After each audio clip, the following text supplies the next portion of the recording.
No. I've got the one I was wearing last week, and then I've got a gingerbread man that's broken. Good evening, good new year, good day. However, it is happy 2022. This is yet another episode of 42 Level 1. I'm one of your hosts, Alistair Kennedy, and here with me, as always, the former Twilight Princess of all games, the current Twilight Princess of YouTube, the former slash current, depending what day it is, CEO of Xbox, the man of many names, but we just call him one, Andy. Hello, happy new year. We are living in the future, the Discord city. Do you know, I have a funny story to tell you about my Christmas jumper from last week. So it's an Avengers Christmas jumper, right? If you think this story's funny, subscribe. Yes. So it's an Avengers Christmas jumper, and like I'd been wearing it, not thinking anything of it, and then like I took it off one day, and I happened to look inside on the back, and see on the back of the label.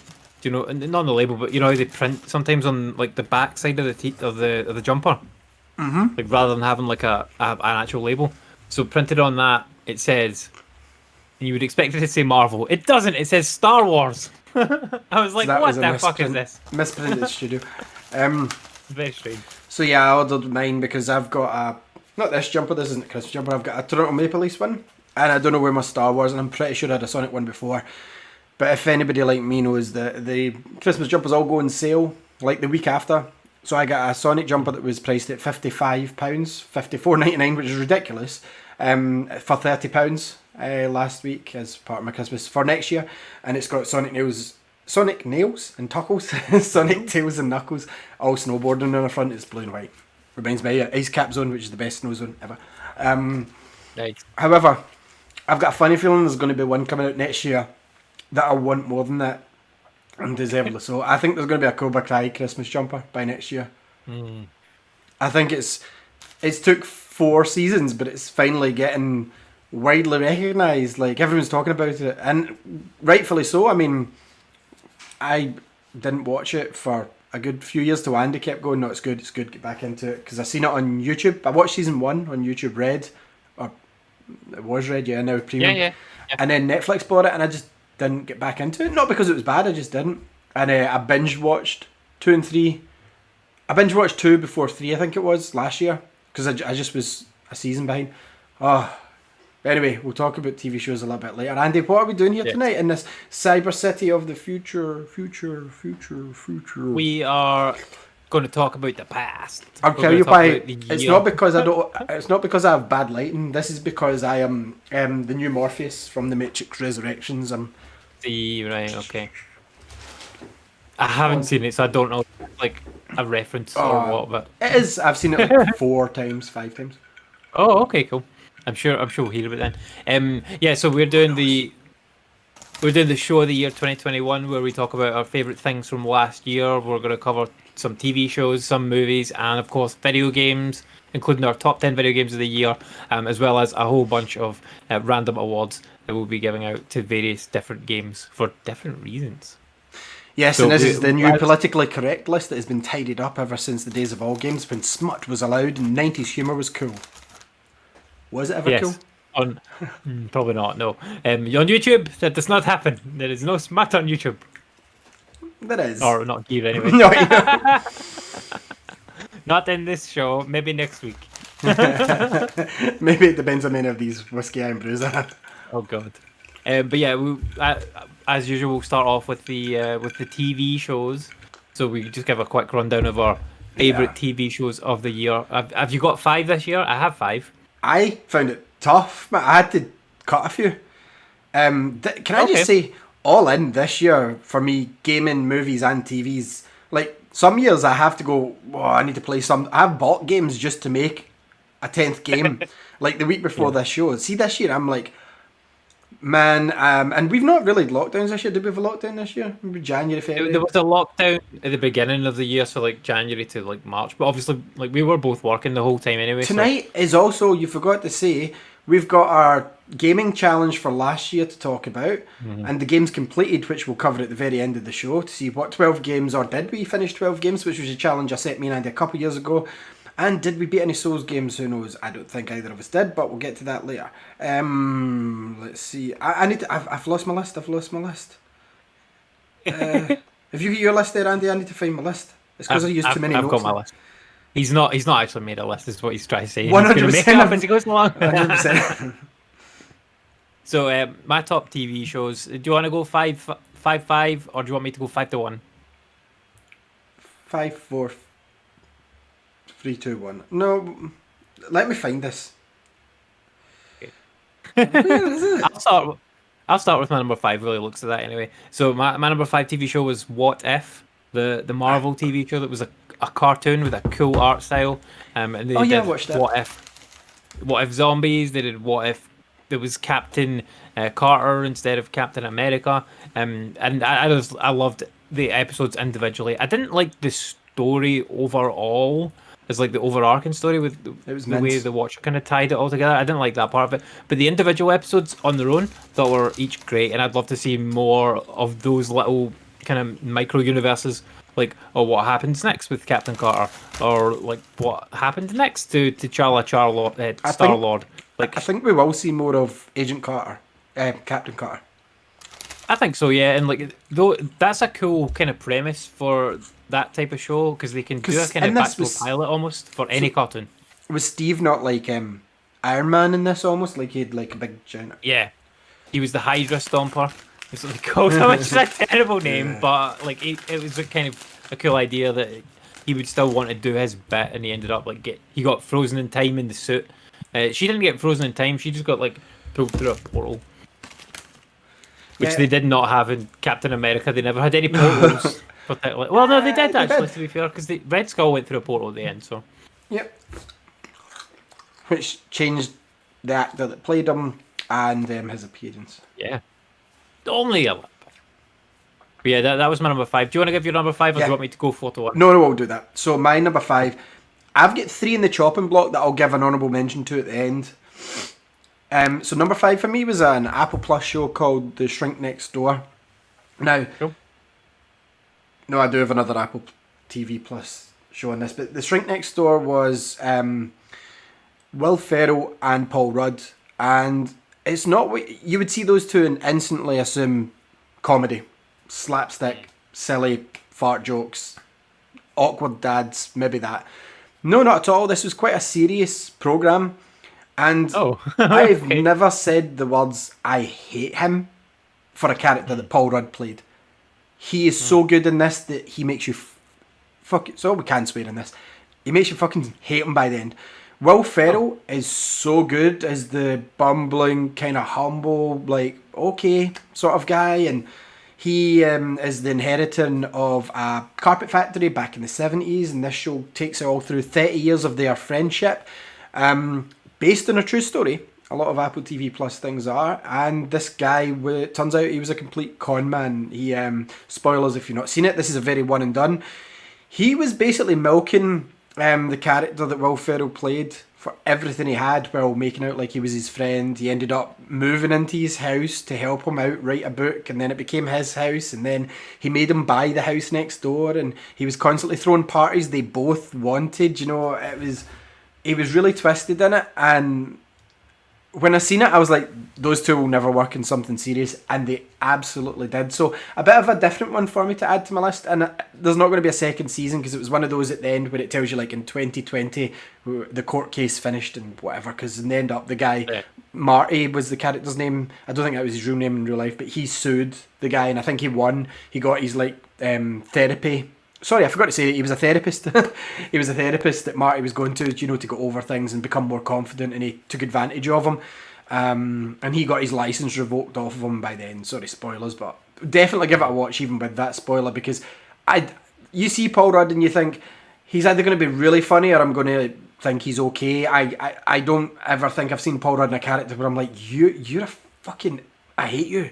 You know, like, I don't mean like you're a dick or like, because he plays dicks in some things, like Ant-Man. Scott is one of the biggest dicks. He is. He's an asshole. You know he is. He's not an asshole when he's with the not. Avengers, but see, when he's not with the Avengers, he's a big asshole. If he's not with an his asshole to daughter, his kid. if he's Yeah, not he's with nice his to his daughter kid. and he's not with the Avengers, he's an asshole. You know he could be an asshole. He was an asshole to Hank Pym at first. He was an asshole to Wasp. He's an asshole to the bad guys before he knows the bad guys. He's he gives off assholeness. Anyway, that Shrink Next Door was my number 5. I would definitely say it's worth a watch.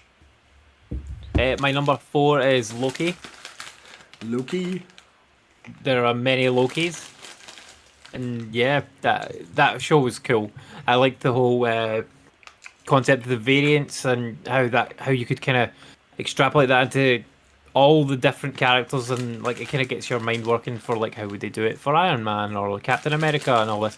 So yeah, the way they did that show was really cool. It wasn't the best show, but I liked what they did with it and how they did manage to tell a cohesive story with that one, and they got to a kind of good end point, I felt, especially like they are introducing like Kang the Conqueror and that into it. And then kind of the way the show ends as well, like it builds into the wider MCU and the multiverse and all that. So there's definitely more to be explored from that. And I think it's coming back for season 2 as well. So I look forward to seeing more of that. Plus, the fact that this spun off directly from the movie is cool. Because obviously It's that finally now happened all in, connected.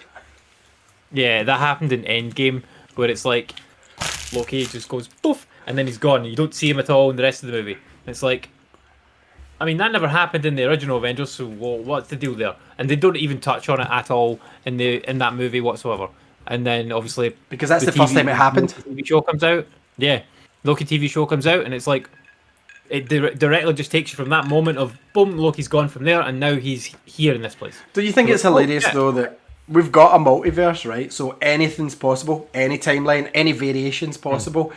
They've included severe spoilers. Sam Raimi, Andrew Garfield, Spider-Man, Mark Webb. Sorry, Andrew Garfield didn't write it. But yet they decide to just flat out write off. There's no such thing as Agents of S.H.I.E.L.D. It just doesn't count. Like, even though they could have said it was alternative, they're just like, no, thank you. Well, I think the way that they kind of look at Agents of S.H.I.E.L.D. is that it's even the spun off at Netflix some shows. point. Yep, cool. It's spun Agents of S.H.I.E.L.D. spun off at some Andy, point. It's the and fact that never it came could back. still be its own universe now. It could be its own thing, Yeah. so they don't even have to touch on it again. But they went, doesn't count. And it was the first one to say everything's connected. It's like, you haven't been since day one, and even when they invent a multiverse, you're the one they chuck. Cool. Yeah. Loki was good though. Yeah, Loki was good. What was your number 4? I have Foundation, season 1, which is a show I know you've not seen yet. I think you'd really like it. This is the one that I described to you as like Game of Thrones epic, but sci-fi.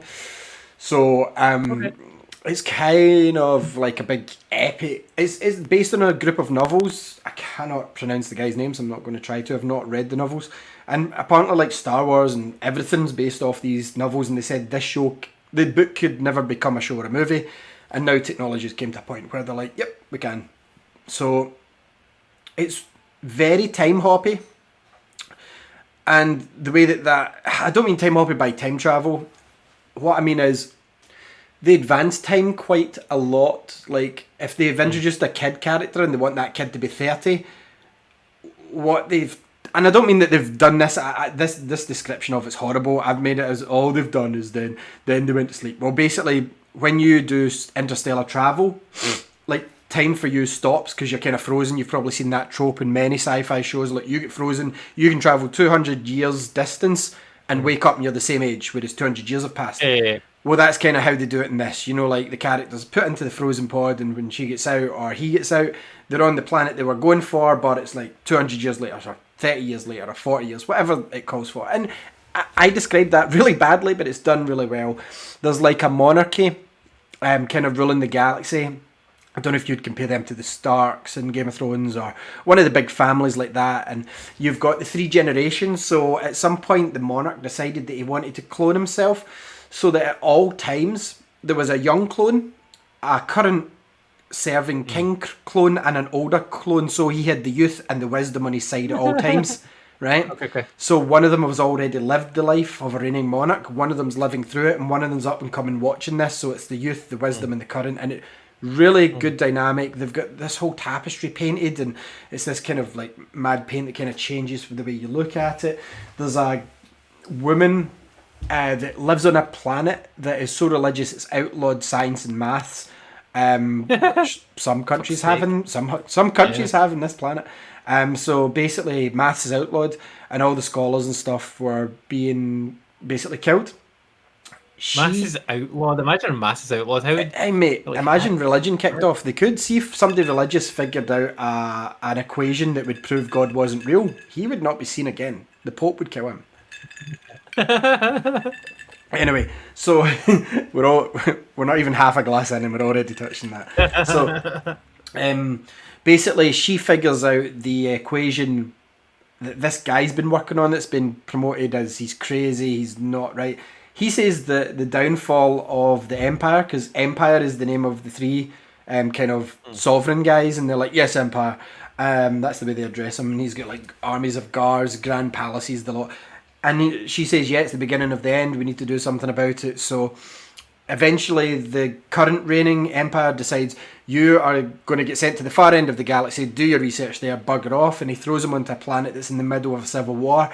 And what happens, this is called the Foundation, and they realise that the two planets that are at war, the two civilizations that are at war, have been kind of stirred up so that they don't disturb the Empire, and they can live in their like cyber city, because that's kind of what it's like in this big huge planet. like this. Yeah, like this. And they stay in the edge of the galaxy and have their war, and the war's kept spinning by the Empire so that they don't come and go, well, hold on, we're going to team up and come for you. But that kind of happens by the end of this. There's like maybe 4 or 5 books of it, and I'm going to start reading them. I really like what's done to it, because like I don't want to spoil things, but the clones are meant to be perfect copies of the Empire, and the young clone at the moment isn't perfect and starts thinking outside of the way he's meant to be thinking, and certain things happen to him. There's all these different plots of overthrowing the Empire. There's things going on with the scientist that discovered the Foundation. And then there's the woman herself, she's kind of get powers. Not like force powers, but she kind of has visions and things. And there's like a pyramid that's the actual logo for the book and the show, and she's the only one that can go near it, because anyone that goes near it kind of ears bleed and they fall down. So there's a whole mystery behind that. Just such a great, grand, epic first season of a sci-fi show. And like, don't come at me and say Star Trek's a grand sci-fi epic, because it's not. It's a weekly sitcom, not a sitcom, it's a weekly drama set on a spaceship. Like, it's not grand, it's not big in scale, you know. I'm not saying it's bad by any means, don't come at me, Star Trek guys, but the Foundation, this is the first real one that I've seen like this, that's comparable to fantasy, which kind of gets a fair shake at a lot of it, you know. Between like Game of Thrones, you've got that new The Wheel of Time, I think it's called, on Amazon, and you've got all these other things as well, whereas you've got The Expanse, sure, and I've not properly get into that, but you don't really have the equivalent of a Game of Thrones type on sci-fi, and this is what I would describe as that. Yeah, you're kind of right. Like, most sci-fi shows tend to be centered around like a small group of people that are like not normally the leaders of like a civilization or anything like that. Yeah. So it's not about their monarchies or whatever. So that what you've described there sounds very like Game of Thrones in space. Yeah. It sounds cool. Yeah. So yeah, I'll just finish up there. But yeah, you're right. Even when you think of Guardians of the Galaxy, it's not centered about the Empire. It's about a group of guys on a ship. Yeah. Star Wars isn't about. Yep. It's about a group of guys on a ship. And yeah, some might argue they're in it. Yeah, sure, they're in it. But is it focusing on them? Is it a movie that's set in Coruscant? No, it's set in the Millennium Falcon for most of it, or in a side world. It's all about, why is this kind of trope hit sci-fi where it can't be grand and big and epic like that? It can't be grounded. It has to be about the rogues that have the rusty ship from another war. Yeah. Anyway, really good. Called Foundation. If you can see it by any means, I'd recommend it. Oh, that sounds good. Number 3 for me is Cobra Kai season 4, and the only reason it's not higher probably is because I haven't finished watching it yet. So I'm only halfway through. So I can't in good conscience place it any higher, but it's fucking great so far. I want you to change. See, once you've finished it, I want you to say on the actual show what if your opinions. I will. Yeah, I will finish it in the next few days, but I have not as of yet, because I mean, it only came out 4 days ago. So only came out 4 days, but I will say this: it was so good that my wife, who only usually likes watching 2-3 shows of something maximum a night, New Year's Eve we watched 8 episodes, Andy.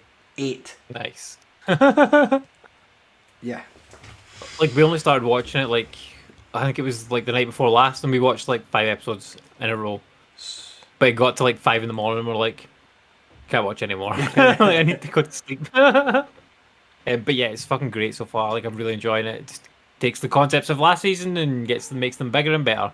But yeah, the characters in that show are so well done, and it's ridiculous that like they took the Karate Kid, which was like I mean I didn't mind it, and like the first Karate Kid movie it was decent. And then, and you always It was remember an that, like, 80s wax film on, wax everyone's off and seen. everything. It was an 80s film Yeah, everyone's seen. Everybody at school everyone's did seen the it. crane kick. The crane kick, yeah, and like those things were iconic. But when you look back on the actual movie, the movie's wasn't not that the good. best movie. No. There's some good stuff in it, but like it's not like an incredible movie. Like, oh my god, this is the best movie ever. And then like the second and the third ones were worse than the first one. So Yes. like for me anyway, so it's ridiculous to me that they've took that as a base and then made it into this fucking amazing show that like it tweaks. It even manages to tweak with the original ones. Like they even give a backstory to stuff in this. So like in season 2 they bring back, in season 4 they bring back that Silver guy, Sensei Silver, whatever his name is, John Silver. That's his name, isn't it? Terry Silver. The guy with the long hair, Terry Silver. Yeah, sorry. And then they give him the backstory for why he was so crazy, and they explain it like for why he was so crazy in Karate Kid 2. You're like, oh my god, like that makes complete sense because they show clips from it and he's like going It fucking was, insane. it was like, the Karate Kid 3. Oh, Karate Kid 3, sorry. I thought Karate Kid 3, oh no, 2 was the Japanese, right, okay. And 3 was when he went to Cobra Kai. Okay. It's been many years since I've seen those movies and I won't go back and watch them. I'm going to cover this. Cobra Kai. I'm going to cover this later, but like the stupid thing is that I think the Karate Kid 2 should have been the Karate Kid 3 because in the Karate Kid 3, when he goes to fight Mike Barnes, you know, the spiky-haired guy who was the karate champion that Terry Silver brought in, he was scared, right? But in the Karate Kid 2, it wasn't a competition. He had to fight Chosen to the death. He was supposed to kill him. And surely that's more of a finale. Like you're not going to be scared of a guy in a licensed karate fight after you've had a fight on a floating sort of stadium kind of thing. To the death with folk with those drums that go do do do do do do do. Yeah. So yeah. But I liked what they did with him and explaining his like why he was so crazy. They're just like, oh, I was absolutely off my head on cocaine and drunk the whole time back then. I'm like, okay, like when you see the clips from that Karate Kid 3, makes sense. He looks fucking absolutely off his head. I'm like, okay, and they just in the original movie, as far as I remember, they never covered that, and they just had him as that crazy, deranged fucking psycho guy. Who was Chris's friend that set up Cobra Kai? We knew that anyway. Yeah. But yeah, so far I'm really liking it, but I haven't seen it all, so I can't, in good conscience, put it any higher at the moment. You should have. But anyway, number 3 for me, Andy, is one you've already mentioned, Loki. It was my favourite Marvel show this year. I absolutely loved it. Like, there wasn't a minute of it where I was like, I don't like this. Tasha didn't like it. I was like, I think this is incredible. Loki's not my favourite character in the movie. I didn't get the Loki craze, how everyone went cuckoo over, oh, Loki's so good. I didn't enjoy him. Seeing this show, he was incredible. I loved seeing the multiverse variants, as Andy says, multiverse versions of Loki. The crocodile Loki, the classic looking Loki, who was played by the English actor, wasn't Stephen Fry. Can't remember his name. Richard D. Grant. That's it. Yeah. And he's kind of a thespian style actor as well. It was funny. Yeah. The female Loki as well, she was really cool in it. And I can't wait for season 2. This was an incredible show, and I think Disney's going to find a hard time topping this as a Marvel TV show. I really do. So I'll tell you something about Loki, that Bethany didn't like the ending of Loki. What part? Right? Because they had Sylvie and Loki kiss. Yeah, she was kissing himself. I didn't like that either at all. Which was a bit weird. She's like, see, when she saw that, she was like, no, don't kiss him. No. Yeah, but was she thinking more because she's that age, or was she thinking more because that's yourself? Yeah, she's like, it's kind of like kissing your brother sort of thing. Like, No, it's kissing yourself. Yeah. That's like if you met an Andy that shaved his beard. I mean, I would not fucking kiss him. Like, Exactly. So why did Loki? I didn't like that either. Loki shouldn't have a love interest that's himself. Although it makes sense, Loki does love himself. Yeah, he's very self-involved, and I think that's what they were trying to kind of say with that. Like he Yeah. can't love anybody. Well, Bottom although they self. never tried to make him love anybody. It's a lie. Like they never. Loki loves Thor. He does love Thor. You're right there, but he does like in terms of like a love interest. Like No, he's he never shouldn't. had one in He anything. shouldn't And, have. like I don't think I've ever seen him with even one in the comic books. But yeah, Maybe there hopefully is. Leave a comment below if you know who Loki's love interest is in the comic books. I do not. hopefully they were going for the whole "you can only love yourself" sort of deal. Yeah. So yeah, that was my number 3. So your number 2, cool. Andy. My number 2 is WandaVision. I didn't vibe. I didn't vibe with that show. Tasha absolutely loved it, but see, for me, Yeah. again, 2 characters I didn't like in the movies or the comics, but this time I was like, I still don't like them. They just. I liked watching this show I week don't to like week. the It was actors a either. perfect. It was a perfect week to week show for me because they give you the first episode and it was complete mystery. Like, why is it in black and white? What the fuck is going on here? Is she trapped? And then, like at the end of it, they showed you like someone's hand on a TV and stuff. You're like, what the fuck is happening here? And like unraveling that mystery week to week and like seeing the kind of like the zeitgeist of people talking about it in between the episodes and having theories and all that. And like me and the Wee obviously watched it together, and like we had all these mad theories about like what would happen for the next episode, and then after when the next episode comes out, half those things get disproved and thrown out the window, and then you're like coming up with new weird theories, and like that was really fun to watch like that, and that was during March. lockdown, wasn't it? At least the beginning February, of it. March, Yeah. Because I think was Tasha like- watched it and I didn't. I was like, I'm not watching this, but because it was on, I ended up going back and Yeah. watching the first 3, and it didn't click. The characters aren't cool. Ultron, not Ultron. What's his name? Vision. No, I loved it, and like I will always remember Vision getting drunk by getting his insides gummed up with chewing gum. Like that was so funny. it wasn't. It really wasn't. It was hilarious. I loved Like, it. There was another Marvel show that could have made the list that I'm going to give a shout out at the end, but nah, Loki was the one for me. But WandaVision, I think more people watched that probably than Loki. I don't know, maybe. And Falcon and the Winter Soldier. Not Like sure. no one, you know, in Skyrim when it comes up saying no one like that. That's basically what happened at Yeah. the end of that show. I mean, The only good It thing was is that like- his suit. Falcon was okay. It What was happened? okay. What was the story? What was the story in Falcon? There were flag smashers. They made a fake Captain America that killed someone, and No, then they what was the dethroned story? him, You just basically. told me about a character. What was the story? There were flag smashers, and they had to No, beat no, them. the whole story.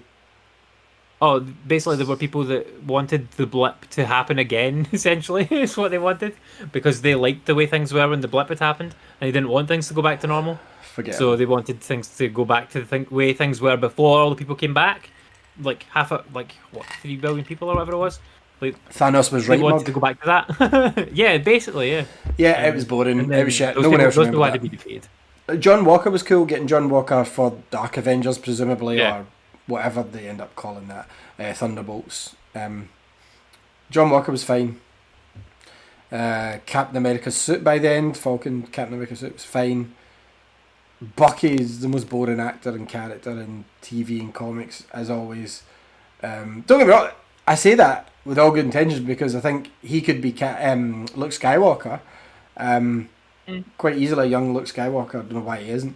Yep. Sebastian Shaw. But Anthony Mackie is the most boring person No, I like Anthony in Mackie. I like the him. world. He ruined Altered Carbon.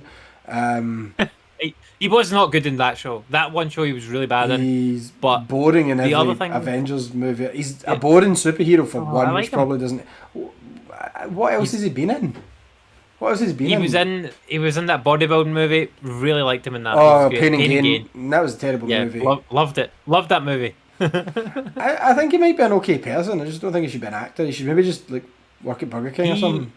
He should be the new Will Smith. He needs to start rapping immediately Why and should he he be should be Will the new Will Smith? Smith. He's not funny. because he is funny. See that Pain and Gain No, movie? Oh, he's so funny in there's- that. No, but there's nothing funny about that film.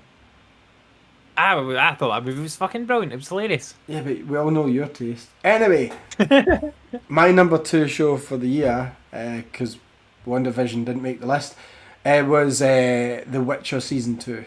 Toss a coin to you, Witcher. Incredible. builds on season 1, more of a structured storytelling format this time round instead of episodes jumping, because the way they done it in season 1 was quite clever. It was as if Jaskier, as he's called in this, or Dandelion as he should be called, was singing the tales, and it was just different time periods until they all converged into one where he met Ciri, and this one's more linear. I liked it. Certain parts annoyed me. I think it, I know there's not a lot of Witchers, but it really felt like Kaer Mon was empty, like they were just sitting about, and that, I don't think that's how it should feel. I wasn't pissed off when a certain character get killed, a certain Witcher get killed, because he turned into a Lycan. But some people were annoyed by that. And my opinion is you're watching a TV version of the book, and the games doesn't have to happen that way. Like, yes, the games in the book are linked, but this is a different adaptation. I think Henry Cavill's really grown into this role. The young actress, I don't know her name, I say young, she's in her 20s, I think, that plays Ciri, really good, who, in my mind, is the main character of the books and the games. That's who it's really about, even though you're seeing it through the eyes of Geralt. And Yennefer, it really annoyed me all season that she was without her powers. That really fucking annoyed me. However, we got to see cool as fuck things like actual monsters being slain, stories direct from the book, just general character development. We got Vesemir, who wasn't played by Mark Hamill, even though a lot of people said it should have been. Everything about this show is great. If you like the Witcher game, if you played The Witcher 3 and like it, put this on. My cousin, who's usually Call of Duty FIFA, Jamie, won't be watching, but hi if you are. He asked me for a game to recommend, loves The Witcher, loves fantasy stuff. He's not the sort of guy to get into stuff. He messaged me the other night, Andy, asking how to get past the Botchling quest. Oh yeah, okay. I was like, yes, Jamie. And then he messaged me today saying, how do I level? I'm at level 3, what do I do about leveling up? And I went, well, you want to try your side quest? You want to try getting different armor? He's like, do I craft that or do this? And I'm like, I've moved the player away from Call of Duty and FIFA. And he got the Game of the Year edition at a pretty decent price in the sale, so he's loving it. It's really cheap now. Yeah, because when he came down, I showed him, I was like 8 hours, and I says, I finished it, I think it was about 50 odd hours. I says, but I'm still finding things to do in this game. Great game. So yeah, The Witcher Season 2, it speaks for itself. There wasn't as, I'll say another, I've just said negative things, but there wasn't as good a song as Toss a Coin to Your Witcher. There was Burn Butcher Burn, was the only song I remember him singing. But Toss a Coin to Your Witcher is iconic. I don't think they're going to top that, and they couldn't repeat it, because that would be relying too much on a previous hit. So I'm excited to see where they go next. Hopefully it doesn't take as long. I know we've got the prequel coming next year, Blood Origin. I did watch the movie Nightmare of the Wolf. Oh, the anime thing, yeah. Really good, and I'm not an anime guy because it told you Vesemir's origins of when he was younger and stuff. So worth a watch. It's part of the canon. But anyway, that was my number 2. Andy, what was your number 1? Numero uno. So like, just to mention The Witcher, I've only watched one episode, so it's not on my list. Really? Wow. Because I've only watched one episode, I can't say how good the season is without watching more of it than that. So you're going to have to redo your TV list in a few weeks' time when you've finished all these. Maybe, yeah. No, 100%. Like you can't knock out these shows. The Witcher. These shows all came out like really towards the very, very, very end of the year when I was. Like Cobra Kai came out on New Year's Eve. Yeah, exactly. The last day of the year. 3 days ago. And, yeah, I know. And the fact that I've managed to watch half of it, I'm like, okay, cool. The Witcher as well. Like, I mean, that'll come out a week or two before that. A week before it, yeah. Yeah, and like I've only time to watch one episode, and we didn't get to go back to it yet because there was too many other things going on. But my number 1 show of the year was Squid Game. I'm gonna get another drink. So, I watched this show twice all the way through. Once with the wee one, and once with my missus, and because I didn't think she would be into it, and like my wee one's kind of into like Japanese and South Korean culture and stuff. So, so there's a South Korean show. It's all you can either watch it dubbed or subtitled. And we watched a bit of both. Like we tried it both ways. And I actually preferred watching this one with the dub on it, but we watched it with the dub and with subtitles on. So because the visuals in the show are just so good, you almost don't want to be looking at the subtitles. Like the way that the show is shot and presented is so well done, and like I don't think it would have been that expensive to make it, but the way they do their sets and stuff, like it's really, really iconically done. Like the colorization in that show is really cool. I mean, the concept of it as well. It's kind of like almost like a Hunger Games type thing. 456 people go to a place, and if they pass all these games, then they get all this money. But when you get eliminated, you die. But I really liked what they did with it, and they had some really interesting characters in there as well, which I know Ali didn't like, but like I say, I watched this show twice this year, twice the whole way through. Like I fucking loved it both times because there's a big twist at the end, in the last episode, and seeing how they kind of built that twist through the show was cool as well because it was very, very, very subtle. But I liked it a lot. But it was a shocking twist when it happened the first time. I was like, "Oh my god, I can't believe this! This seems like it's come out of nowhere."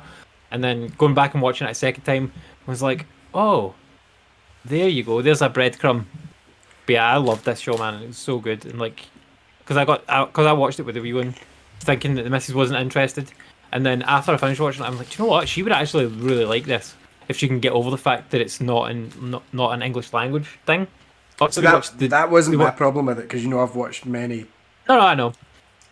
Like, but my missus doesn't Ashley doesn't really normally get into like foreign language things at all. She would normally not have any interest in them. But this one, like, it does have the dub, and normally she doesn't like dubs either. Hates dubbed things. But Fight me. I managed to convince her to watch it by being like, "Look, you're gonna love this show because it's fucking awesome." And like I'd seen it already, and I've done this a few times with like a show where I've watched like the full first season of it, and then gone like, for me, Breaking Bad, 3 seasons, and then Tasha went, "I want to watch this." Yeah, No. It was Good Place. I watched the first full season of The Good Place, and I was like, Ashley needs to watch this, and she was like, I'm not that interested in it. I'm like, no, you have to watch this. It's fucking great. And it was cool for me to see her reactions to the lead up to the big twist in that show. Which was still reviewed too early, man. That should have been like a season 3 review or something. They could have done that, but like it just made that whole first season be like, bang, here's a fucking tight ass first season, like so good. But I think they did. I think they pulled off the same with Squid Game. I loved it, and I can't wait to see what they do with it next. Because it's gonna be more. There's gonna be more. Do you know what I think they'll do next time? I think because the show's so big, I think they'll shoot it in English and in Korean. God, I think they'll do both. Maybe. Anyway, let's move on to the true number 1 show of the year, which was Cobra Kai Season 4, obviously. This show has went from strength to strength. Everything Andy says about it, I agree with. There was a bad thing about this season. Don't spoil it, please. I will have episode 5. Not a spoiler. Episode 6. I'm not going to talk story. The soundtrack wasn't as strong as last year. Personally, I feel the songs on last year's were better, but I'm going to have to give the soundtrack a proper listen to out with the show to see what I think. But I mean, it's very tough to like Airborne back in the game. It's very tough. I like what they've done with it so far because they've had like all Johnny's songs are fucking awesome, man. Like and Daniel's kind of more into like that soft rock, like he's into the dad rock sort of That's vibe. what I don't like about it. Like, get rid of all them. Get rid of all. And I've seen that episode where like he teaches Miguel to drive, and then Miguel goes back to Johnny and he's like, "Oh, why didn't you tell me about like I can't remember what it is because that's not rock and roll." And he's like, "Because they fucking suck." He says because that's not rock music. Yeah. I'm like, yep, I agree with Johnny. That I don't like those songs either. So, but they still have all the good, like they've still got all the good Karate Kid songs in there. So they've still got some real good like rock songs in there too. What you mean is the score, right? So the score's fine. The score's like obviously not the licensed music. I'm talking licensed music. I prefer the last season. But I mean, 4 seasons in, and that's my only knock. This is close to Breaking Bad levels of potentially best TV show ever, and I'm not just saying that. This show is doing what I wish wholeheartedly that Star Wars had done with a franchise after Return of the Jedi. Disney should have done this, treated it with respect, gave it a semi-reboot, and like I said to Tasha, the big difference between this is when you see a lot of things coming back like this, like nostalgic things, like, I don't know, I can't think of any off the top of my head, but imagine Biker Mice from Mars came back, right? Which it should. what they would do is they would semi-reboot it because it's cool these days, right? But instead of having Throttle and the guys, they would have Throttle and the guys introduce a new team, a young hip team, and then they would disappear. That would be the last you see of them until the final episode, right? Star Wars, barely seen them. Leia showed up a couple of times and Luke was in it twice, and then projected himself and they ruined his character. What they've done in this is treated the characters with love and respect, gave them a fully fleshed out, so they feel like real people. It feels like Johnny has lived all these years up until now. It doesn't feel. It doesn't feel like when Luke Skywalker appeared as an old man. Like, okay, what's he done? Okay, you're not going to explain it. Okay, he's dead. Like, that's what they've done in Star Wars. Nothing again. I'm not getting into a Last Jedi argument, but that is what they've done with him. Right? There's no respect there for the character. Harrison Ford, I don't feel he changed from Return of the Jedi, so there was no character progression. It was just, look, we don't really know what to do with him. We're going to kill him off soon anyway, so here's Han Solo. Everybody cheer, right? His son's going to stab him. Anything in there explained? No. Did you feel the love between him and his son, or him and even Leia? No, not at all. And yeah, he's a scoundrel. Bullshit. Han Solo found love with Leia, and what they done was they treated the characters with the utmost disrespect for no reason. This show has taken, like Andy said, an iconic, whether you liked it or not, it's iconic 80s and 90s film. Everybody's seen it. I don't believe I know anyone who could say, oh, it was my favourite movie. There were plenty of them saying it now, but they're lying fuckers, right? I enjoyed the Karate Kids. I'd seen them all. I'd even seen the Jaden Smith one, which doesn't count, because it's not in the Miyagi-verse. That's why Jaden Smith and Smith and Jackie Chan can't appear in this, because it doesn't exist. So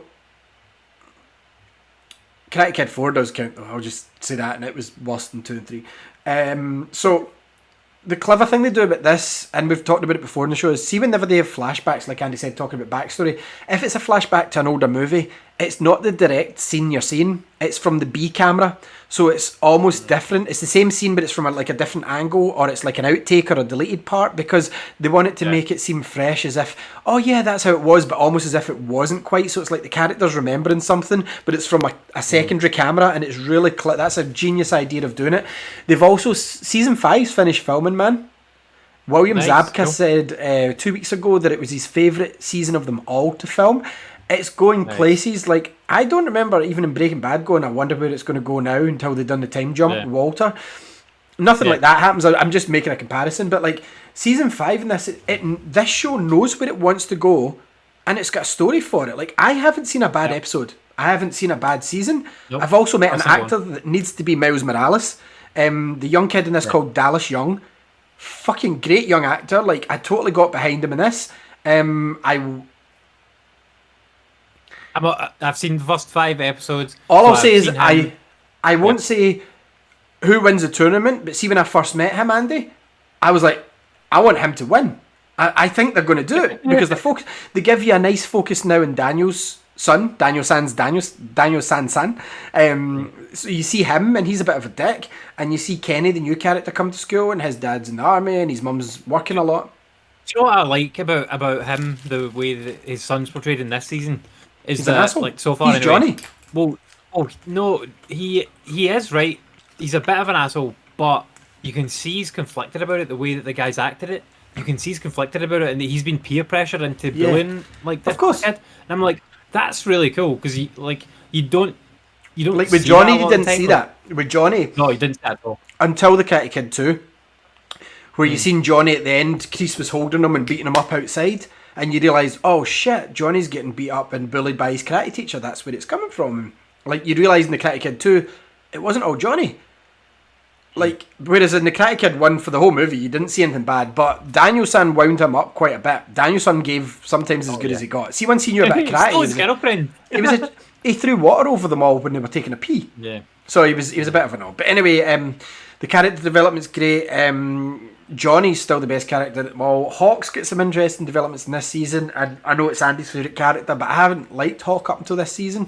There's one line in this that you haven't came across yet that you're like, you're fucking badass. You're a badass. Like, there's one line that Hawk comes out with, and I think it's second last of the last episode. You'll know it. It's like going to be the poster line. It's going to be the poster line from Hawk, and it's I just seen him get his hair cut. I didn't want to ruin that. I was sad. Just after he gets his tattoo, coloured in, purple, and his purple hair looked fucking cool as well. But that all comes. That all There's a story that Yeah. comes behind that, Andy, and see within the next few episodes, you're going to see him become more complete due to that fact. And it's amazing what they do with him. So yeah, great. Miguel was kind of almost pushed to the sides a bit. Do you not think Miguel, right? Because like we noticed that straight away. Like He in put the on first weight. episode, he's put on weight. A lot of weight. I'm like, what has happened here? That's very weird. Because like they've got him wearing very baggy clothes now, And he's got a bit of a lot chunkier- bigger, like around Yeah. the face. Yeah, I did notice that. Fair enough if the actor had a tough lockdown, so did I. But very much so, he went from athletic. My thinking is though, you shouldn't body shame, not meaning that, but if you're playing an athlete, which he is, the last All Valley tournament winner, although he did spend that time in the hospital, so he wouldn't have Yeah, I trained. was just thinking that maybe that makes sense for his character, that he would have put on some weight because he wouldn't have been training, definitely not as much, and like his rehab would have been more about rehabilitating. It wouldn't be about like putting on Exercise, muscle or yeah. anything. And yeah, so that actually maybe makes sense.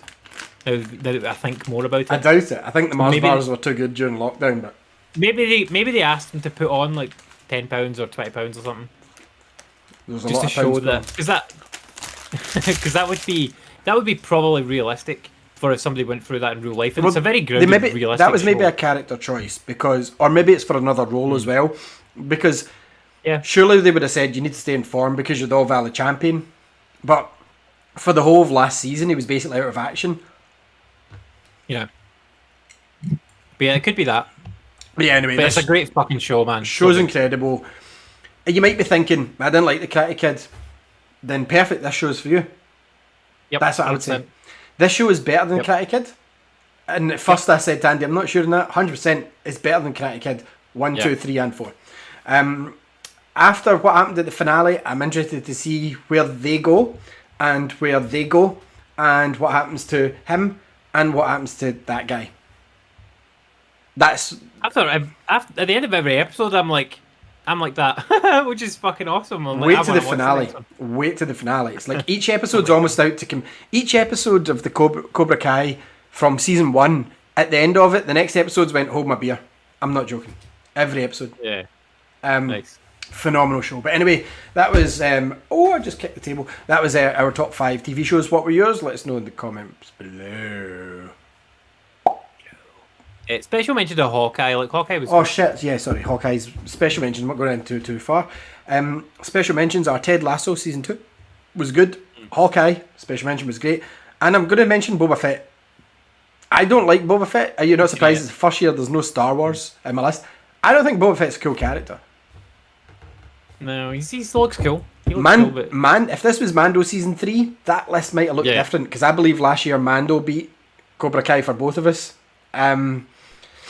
I think he might have done. Yeah, Mando was great. Mando's phenomenal, but it's back next year, season 3 of Mando, or this year, sorry. Whereas we got Boba Fett, which makes sense, and I will get round to watching it all. But I started and I was like, I don't care. Like, this is more for fans of Return of the Jedi that went to the cinema to see it. Like, we can say what we like. Our first cinema visit was Phantom Menace, unless you've seen a replay. Like, that was our Star Wars. Our Star Wars were the prequels. We're still young, ish. But yeah, Boba Fett I haven't been interested in watching it. I love Star Wars. Like, but the other night I was like, do you know what? I'm going to stick on Revenge of the Sith. I put on Revenge of the Sith over seeing new Star Wars, over seeing Boba Fett. I was like, so it's not that I don't like Star Wars. It's just Boba Fett to me. It's like cool. See if it was a Jango Fett show. I don't know why I'd be more interested in that. The But Boba Fett, I'm like, yeah, sure. But anyway, yeah. especially because it's like it's not covering Boba Fett. Like, well, I don't know. I've not seen it yet, It but like does. it's not. It's covering Boba Fett from now, innit? No. Like from where he was in the Mandalorian, or is it covering his whole thing? Well, remember the last time we seen him, he was eaten by the Sarlacc. And then... Yeah, but obviously we've seen him since then in Mando. Yeah, but we haven't seen what happened after the Sarlacc ate him. Yeah. Well, you do in So does Boba it tell Fett. us- Yes. Oh, okay, that makes it more compelling. I thought it was just a continuation of like where he left, Well, because he obviously goes yeah, into obviously Jabba's it- palace. Yeah, he in takes that over show, Jabba's like- palace, so yes, but it does Yeah. kind of go back. So I haven't watched any Okay. other episodes, so I don't know if it's going to go back Yeah. more and show more of or whatever. But yeah, you do get to see Yeah. the Sarlacc saga. I'm not Okay, going to tell cool. you anything. That- but yeah. Yeah, that makes it much more interesting to me. I will definitely watch it now at least. Cool. Let's go on to And yeah, movies. We've Hawkeye already was spent good. an hour, I an really- hour and 5 really like TV shows, Hawkeye. man. Hour and 5 TV I know. shows. I think the movies will be quicker, to be honest. There's a less to Matrix talk film about out with this the year. movies. No, Well. we'll see. Yeah, you're right. Okay, so I'll go man, first. man, No, man, I'll go first. Okay, you go first. Okay. Number 5 Go ahead. is Suicide Squad 2. I preferred the first one. I don't care what folks say about Jared Leto's Joker. Take him out of the equation. I still preferred the first one. Just Will Smith killed it in that movie, I think, for me, is Deadshot. I really enjoyed it. This one kind of instantly killed off the original cast, more or less, and brought in a whole new team who are fine. I just don't like Idris Elba. Like, I don't. I've said it. I don't think he's that good. I think he's overrated. He was maybe good in The Wire that everyone knows him from, but I haven't seen him in anything good. I like him as Heimdall. Like, he's good as Heimdall. Yeah, I'll give you that. He's good at that. But I didn't like him in this. John Cena was funny as the Peacemaker. And the Peacemaker. TV show for that. What? TV show for that this year. Yeah, TV shows come Peacemaker. for that this year. Pretty soon, actually, I believe, in the next month. It was good. It leaned more into the wackiness, and I preferred the kind of dark. DC Universe is at a crazy time just now because they've got multiverse coming, and just as they're moving away from the dark gothic style, they're bringing Michael Keaton back as Batman, which is going to bring the dark gothic style back into a wacky, funny universe. And it's like the difference between DC and Marvel was always DC was darker, guys. Come on. Leave it at that, it's fine. Adults will now buy the toys if you're worried about that. It's a 90s thing to worry about the toy sales. We'll pay double the price if you make it movie accurate. Come on. It's not difficult. But anyway, yeah, Suicide Squad, pretty decent. Looking forward to Flash and stuff like that this year, Aquaman 2. But Suicide Squad 2, or this Suicide Squad, as James Gunn called it. I don't think it's as good as Guardians of the Galaxy, personally. I think that was a much better movie. This was with even more unknown characters. You had Bloodshot, which is because Will Smith wouldn't come back. You had Harley Quinn, who I'm fucking sick of. And, well, it's oversaturated now, isn't it, really, at this point? Margot Robbie's in fucking every DC movie is Harley Quinn. They even made that Birds of Prey movie and forced Harley Quinn into it, and then it was just a shit show. So yeah, this was okay. Do you know, if it... I think it might count, but I would honestly have put Zack Snyder's Justice League, the like 4-hour version, maybe there instead of Suicide Squad 2. But this, yeah, it's a different version of the movie, totally. But I did enjoy Suicide Squad, so we'll give them joint 4 joint 5 because I believe the 4 above it I like more than these two movies. But Justice League, far better version. Not going to say too much about it. It's a long watch. But yeah, this is the original version. It's such a shame we never got it because Zack Snyder was going to lead us right up into a trilogy of Injustice-style Superman, which would have been awesome, but we're never going to get to see it. Anyway, Andy, what was your number 5 movie? My number 5 was Don't Look Up, which was a Netflix movie. I told you a bit about this. That sounded awful, and Tasha watched it the other night as well. Yeah, like Tasha probably liked it. She didn't. No, okay. She liked the message of it, of like, don't believe everything you're fed by the media and stuff like that, and the people in charge can kind of make the narrative up, as we well know. Like, I liked it more from the perspective of it being Deep Impact, but modern day. It was a modern day version of Deep Impact, which was also shit. And so was Armageddon. Like, we've seen the comet movies, but yeah. I mean, I liked those movies back in the day, and like basically this is a modern day version of that with Leonardo DiCaprio and Jennifer Lawrence. It's like they kind of pitch it as being funny, but it's not really funny. Because we'd Ben Affleck, I believe Liv Tyler and Bruce Willis. Mm-hmm. And now we're getting Leonardo DiCaprio and Jennifer Lawrence. Leonardo DiCaprio in this movie, by the way, was fucking great because they made him like a total nerd scientist guy, right? And you wouldn't think Leonardo DiCaprio, because he's very cool and very suave and everything in most of the movies he's in. Is he? No. I think he is. And you wouldn't think that he would be able to pull off being this nerdy scientist guy, and he does it perfectly. And okay, well, I didn't think he was going to be able to pull it off, and he does it really well. And I thought this character of his didn't remind me of any of his other characters, which is not something I could say about some of his other characters. Because does that make sense? Remind you of any other character? This is just a time loop. If you went into Inception, like yeah, Yes, that's exactly what I was going for. But no, I liked that movie a lot, and it was on Netflix, came out last year. So I didn't watch that many movies that came out last year. So All we need but yeah, I like that one. Number 4 for me Yeah, but I've was got that. Godzilla vs Kong, which is the third Okay. and the third or fourth. I don't know if this is the third or the fourth because obviously we had Kong, technically the fifth, fourth. Anyway, Yeah. Well, Kong Skull Mountain, whatever it was. This ties into it. If you like kaiju, if you like Godzilla messing about a city, King Kong messing about in a city and fighting each other, you're gonna like it. 11 from Stranger Things is in it. haven't seen it. Stranger Things, you've not seen Stranger Things, huh? That's weird that I you've don't know not who seen that it. is. Stranger Things is the main girl from Stranger Things. She's I don't know her real name. You would like Stranger Things? I don't know why you've not watched it, man. There's like 4 seasons out of it already. Just give it a go. It's 80s. It's good. I haven't watched it. You'd love it. I probably would, but I might watch it one day. Strange thing that you've never seen it. It sounds like Stranger Things is something that you would have recommended to me. Anyway, it's fine. I don't know what to say about it. Like, I don't know why this is above Suicide Squad because the story is Godzilla. I don't know what the story was. Godzilla fights King Kong. You don't need a That story. sounds better than the Suicide Squad. That's all you need. You don't need a story. It's Monkey, really monkey good. fight big lizard. Yeah, Cool. that's all you need. And obviously Mecha Godzilla's in it at some point. The humans discover that they've created a Mecha Godzilla to obviously try and combat Godzilla.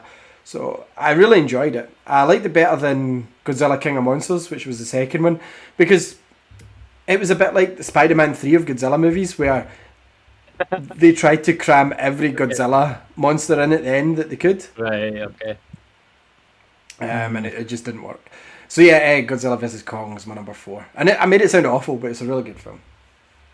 The human parts in those movies are always bad. Like, just let the big monsters. always terrible, yeah. Just let the big monsters fight. Like, remember Godzilla 1 tricked us all, and they had Bryan Cranston such a good first half hour of the movie. Then they killed him off, and then for the rest of the movie, we had Captain Woodenface. Can't remember his name, but he was really bad for the rest of the film. Yeah, I think I watched that movie a while back, and like it was not good. Not good at all. I don't remember much about it. Remove the humans. Like, well, we don't need the humans. Yeah. Save on dialogue, Yeah. save on actors, CGI in a city. There you go. Just do panoramic shots of a city. Well, I mean, they kind of did that with like Cloverfield was kind of like that because they just shot it from the perspective of one human. Like, Yeah, 'cause do that. the found footage stuff. But then it would just be Cloverfield. So I don't know. Make another Cloverfield while you're at it. We need Maybe on number the 4. Cloverfield, yeah. Cloverfield Paradox was good. I was never that into Godzilla, so like maybe I'll watch that one day when I'm bored and want to see. I think it's a on monkey Netflix now. Beat up a lizard. If you're in the mood for Probably it, is, yeah. it's a good film to watch. Yeah. Number 4 for me was Black Widow, which I did go and see at the cinema. And the cinema, I did not enjoy that cinema because it was not my normal cinema. But I liked that movie.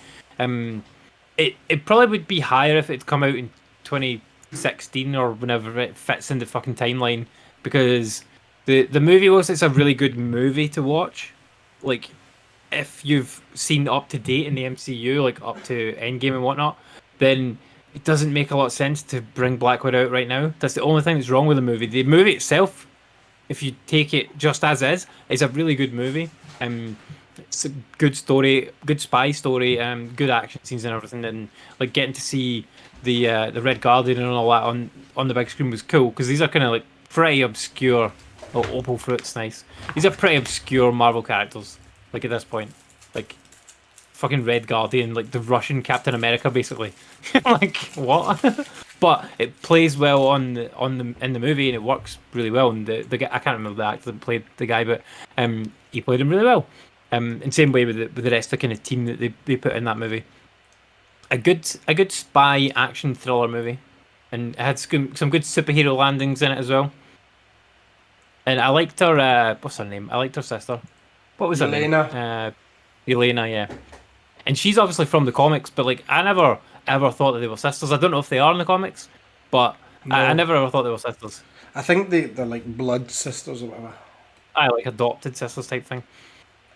But she didn't remind me anything of the Yelena from the comic books at all, which I think was good, because I never liked her in the comic books. She was crap. And the version that they've done for the movies and subsequently the TV show, really good. Like her a lot. Played by Florence Pugh. But yeah, the movie was good. Just came out 5 years too late.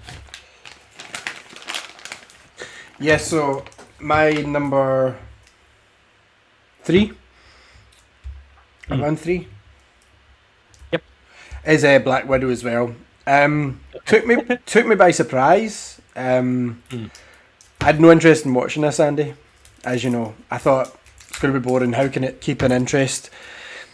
The movie's biggest flaw, I agree with you, is it was 5 years too late. Like, this film, exactly how it is, should have come out after Civil War. Like, without a doubt. Like, I don't know why it didn't. Disney politics, that's why. Yeah, you're probably right, to be honest. Like, I think if they brought it out then, it would have done way better as well. Like, even COVID aside, like, it would have done massive numbers at the box office because Black Widow was massive at the time and people were so into it. I'll And, promise like, you this. Now, after she's dead, like, you're like, I'll promise you this. If this had come out after Civil War, they wouldn't have killed Black Widow in that movie. It would have been Hawkeye that got it. 100%. probably.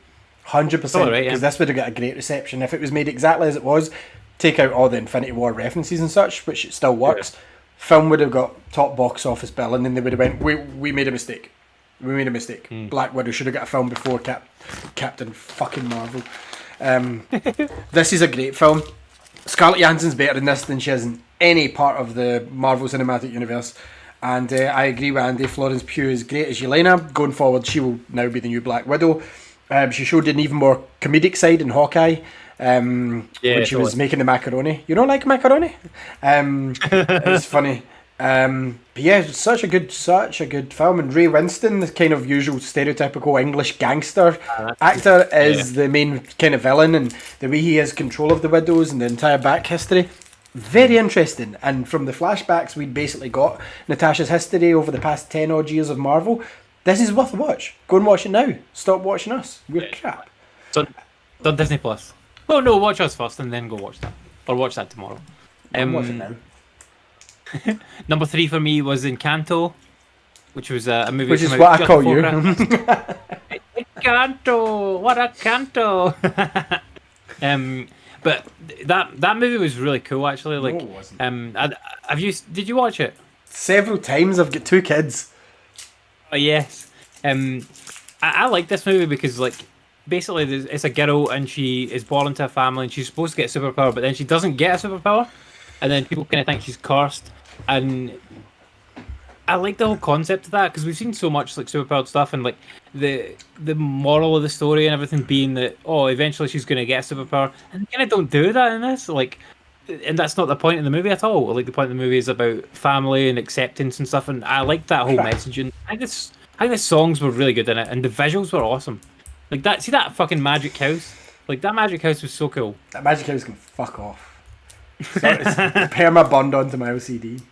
I've only seen it one time, so I haven't had to watch any more times than that. I don't know if I would enjoy it watching it many times in a row, but I would suspect not. But a one-time watch, really good, and I think the songs in it were great, like really good. They're not Frozen standard. Well, I didn't like the songs in Frozen even on the first watch. You're wrong, But- the Frozen songs are on another level that hasn't been matched since Toy Story didn't have songs, so it's Pixar. I would say the original Disney movie Aladdin, not the remake. My favourite is Tangled. It has Tangled- the best songs. That's Lexi's favourite, and it doesn't have better songs than Frozen. I'll tell you that now. I think the songs in Tangled are way better than the Frozen songs. Even though they're not, that's okay. The songs in this are not as good as the Tangled songs, but they're still really good songs. And visually, it's an absolute showpiece. Looks so good. Yeah, it's great. If you have kids, watch it with the kids. Only one time though. Yeah, you don't get that much choice, kids these days. Once they like something, they want to watch it forever, and then it's, I don't like this anymore, Dad, next. Yeah. They You're either like, get "Thanks, obsessed. fuck." Yeah, they either get obsessed with something and continually watch it, or they just want to watch 5-minute YouTube videos. Did you ever do that with like a movie when you were younger? Like Yeah. watch it over and over and over Yep. again? What movie?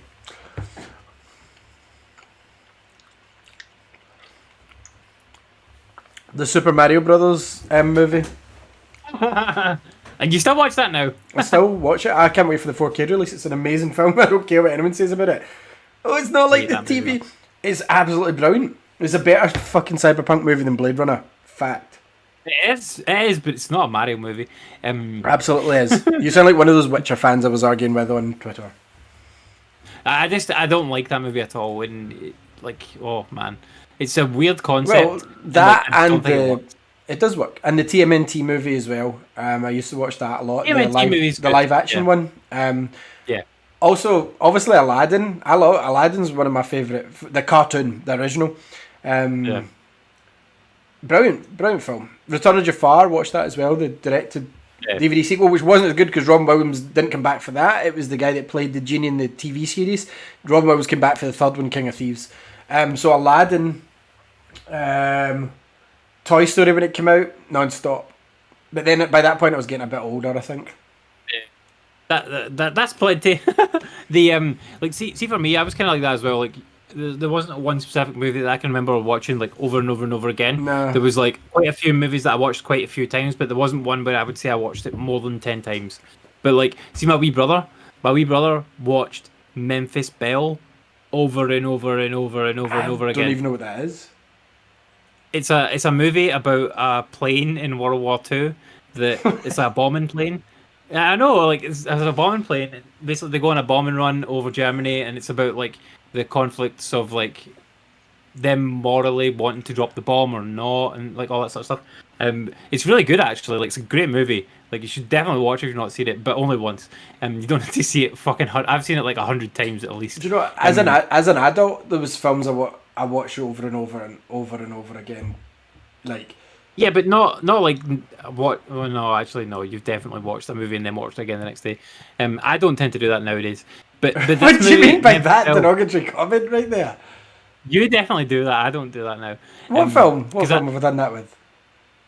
You'll have done it with movies for sure, 100%. There's a Matrix, movie- you said you've seen it. You said you've seen it 4 times. I pressed play on that the minute it was finished, yeah. But then, see the original Matrix? I've probably seen that over 20 times. Over. Yeah. Easily. See the first Fast and Furious, not the rest of them? I had that in video and I wore the tape out, man. Like, that was amazing. What else? Star Wars? I don't know how many times I've seen Star Wars. But Memphis Belle you should watch. It's I'm a not more watching It's Memphis Belle. It's a more modern war movie from like the 90s with Sean Astin's in it, Billy Zane's in it. Really good. Billy Really good fucking movie. Zane and a Hobbit. Fuck Billy off. Zane.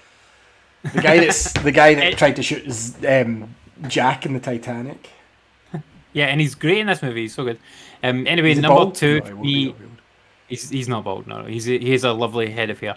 Well, not a long hair, but like nicely. Can I not do number 2 first, or are you Um, just going to do them all? Yeah, okay. You number just said 2 for you. Encanto. This spun off from Encanto. Yeah, Encanto. Yeah, sorry. Yeah, number 2 for you. You can't tell. So number 2 for me is The Matrix 4. That's what we're calling it, The Matrix 4. It's The Matrix Resurrections. A lot of people don't like it, but I don't think a lot of people get it. And I'm not just saying that. Okay, the action is not as good as the originals, right? I subscribe to a channel called The Matrix Explained. It goes into things a lot more in depth. It kind of goes behind the hidden meanings and stuff and things. The film was set out to highlight the problem with sequels and reboots. And it's all... Okay. See, if you watch this and you're like, what? If you watch these videos, it points out why certain things were done. The first time I watched this film, Andy, I was like, what the fuck? What did I just watch? Right? Mm. But do you know the last film that I had that reaction with? The Matrix 1. Okay. I was like, what? I need to see this again just to process some of these things. So, you know the story. Neo's back. He's in the Matrix at some point. I don't want to ruin it because I think everyone should watch it. You can't be told what the Matrix is. You have to experience it for yourself. Okay, yeah. I think it suffered a big loss with Lawrence Fishburne not being asked back, because that didn't even come out and said that he hadn't been asked. I don't understand why.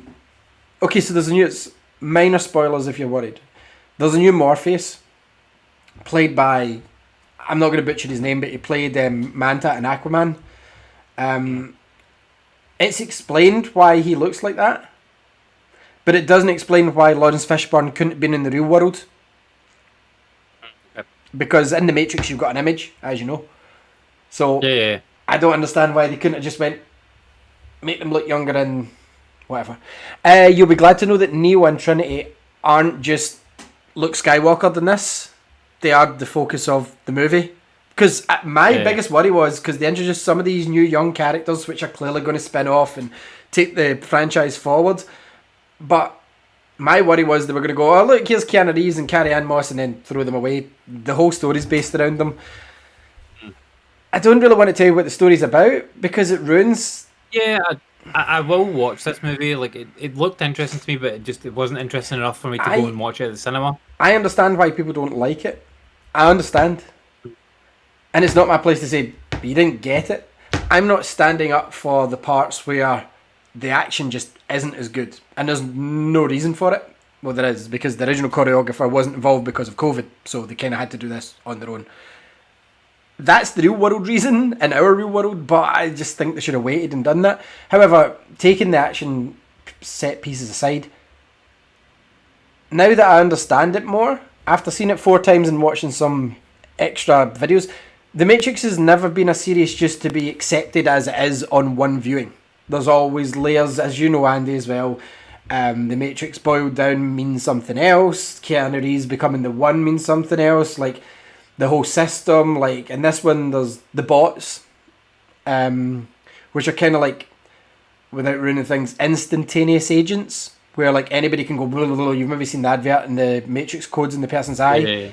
So the bots can be activated at any point, and that's kind of a not so subtle nod at, like, you know, the people just jumping on the bandwagon and sticking up for the the main topic on social media. I'm sure we'll have a big discussion about it once I've seen it. Because I don't like and I'll have many questions, and I'll be like, I think you're not going to like it. I don't think you're going to like it. I'll tell you who I loved, as I do in most things. Neil Patrick Harris, really good in it. He's awesome in everything, man. Like, I love him. Really good. I can't even tell you if there's... I can't even name some of the other characters because it's a spoiler, because they've not been shown in the trailers. Nope, he, she, or they, I don't know. I'm not going to ruin characters that may or not show up in it. But there's definitely some nods to the past. Some parts are wasted, in my mind. But I come away from it thinking, I need another one. It's better than the Matrix 2. It's better than the Matrix 2 and 3, but it's not as good as the Matrix 1. Okay, well, that's fine, because the Matrix 1 is like a high point of cinema in the late 90s, early 2000s. Yeah. Every action film after it copied its special effects, so it's good. I need to see more, and the Matrix explained that I was watching earlier. He said he had to go and get himself a pro member for IDMB because he's seen a link for a character that might be involved in, because there's been rumours of the Animatrix 2, which, as you remember, was a collection of anime movies. That one. Right. Yeah. There's an Animatrix 2 coming. He actually found a listing for Animatrix O for Origin, and that'll be good because maybe some time's passed. Obviously, some time's passed since the last. Obviously, Matrix. look at him. look at Neo. He's fucking got a big beard and hair and everything. I'm not going to say anymore.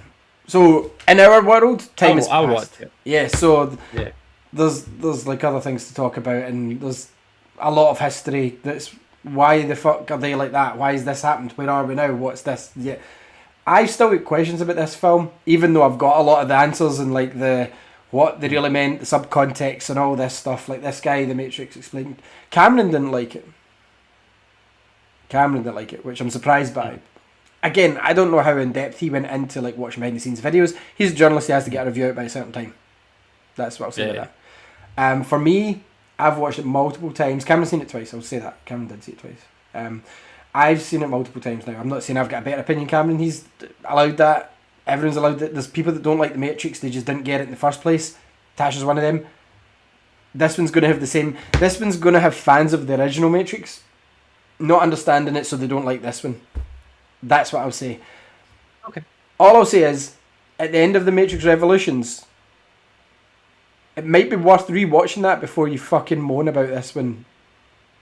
Because I if didn't you like the second right, or third this movies is not at all. this is not They were awful. spoilers, but at the end of the third movie, Neo shut down the current version of the Matrix, Yeah. and a new one started. Sati and the Oracle were sitting, and she drew a rainbow, and she says it's for Neo, and the Oracle says, she says, "Do you think we'll see him again?" And she says, "I think we will." You know, it's something along those lines. But if you notice the colour tone change from the black, green, white, you know, gothic look to bright and colourful, it happened at the end of Revolutions. It's not just, oh, they've made it too colourful, it doesn't look the same. Neo shut down that version of the fucking Matrix. It's in the third film at the end. When he sacrificed himself to the Machine City, that version of the Matrix ended. They had to stop that simulation. So what we're seeing is, years later, the current version of the Matrix. Or are we? I'm not going to ruin anything, but that's basically, that's what you're seeing. You're seeing the fucking current version of the Matrix. We need a game. We need Epic to fucking, never mind showing off your new engine, go and make a game. We need the Animatrix 2 out pretty soon, and we need a sequel confirmed. That's what we need. It's still not as good as the first one. My number 2 is Shang-Chi and the Legend of the Ten trip Rings. to Claire's accessories. Snorfest. So you didn't like that movie, but I really liked it. Like, Shang-Chi's not a character I'd never had any familiarity with before at all. No, because Iron Fist does everything but better. Yeah, never really comics. seen him. But yeah, but in this movie, like, I was skeptical because I really didn't like Iron Fist, like what they did with him, and I'm like, what are they gonna do with Shang-Chi, who's like, from what I understood, to be similar-ish in terms of origin and whatnot. But they did something really cool with this movie, and they made him just like, he's just a normal guy, and he's like a valet, like at a hotel. But he happens to also be a martial artist from his past. I'm like, okay. But I like the way they did this movie, and they started him really underpowered, except that he was a really good martial artist, and then they kind of built him up into getting all the rings and stuff. And I think once he got the rings, it wasn't as good, but I liked the journey to be getting the rings, and so I liked that whole beginning part based in America, and like the bus fight, fucking loved that, absolutely brilliant. And then I liked the way they transitioned into going into the mystical stuff, because it felt like it worked in this, and I think in a lot of the Marvel TV shows and stuff, like, see the way they did it in Iron Fist, like they just kind of touched on it a bit, like mystical shit, and they skirted around it a lot. But this one goes like whole hog and like, nope, we're mystical. There's fucking flying dragons everywhere. And you're like, oh my god, and that shit like looked cool, and like it was fun. It was just a fun movie to watch. So yeah, I liked it. And yeah, again, I probably liked it more so because I didn't go into it with any expectations. I kind of went into expecting it to not be that great, and it was actually pretty good. That I was like, oh yeah, I could watch this again, and I should actually watch it again because it's on Disney Plus now. And I did go to the cinema to see that one as well, and it was a good, fun experience. I enjoyed it. And he's not back yet. I need him to tell me what his number 1 movie was. What was better than The Matrix? Because I'm sure he can probably guess what mine is. But yeah, Shang-Chi's been on Disney Plus since tail end of last year, and well worth watching. I will mention The Eternals here whilst Ali is away, because that movie was very average and not great, but it's coming to Disney Plus very soon, so you don't have to go to the cinema to see it. You can see it for free. There are most of the characters in it are not good. So, but for free. So, what is that on your neck? It's pulled my neck this morning, and it's starting to get sore because I'm leaning at the computer. It's you heat it up in the microwave. It's like a heat thing. Yeah. Yeah, do you know what? I'll say this about the actor. He would be a stronger leader of the Avengers than Anthony Mackie's Captain America. Just his presence. Although I think they're going to go with Captain. They're going to go with Captain Marvel. I know they are, but they're going to go with Captain Marvel. Yeah, like Anthony Mackie's going to be second fiddle to her for sure. Yeah, he's going to be the Iron Man to her Captain America, basically. Even though he's shit. Shang-Chi, I liked it, and I think it was easily the best Marvel movie for me for this year. Sorry, No, it's not. no, it wasn't. Because I know what your number one It is wasn't. before you say it. No, it really wasn't. Yeah, so It was the best main Marvel Studios movie that wasn't released by Sony. talking about Marvel, my number one movie is Marvel. Oh, okay. It's Shang-Chi. No, it's not. It's no, it's not. It's Venom 2. Let There Be Carnage. Venom 2, oh, okay.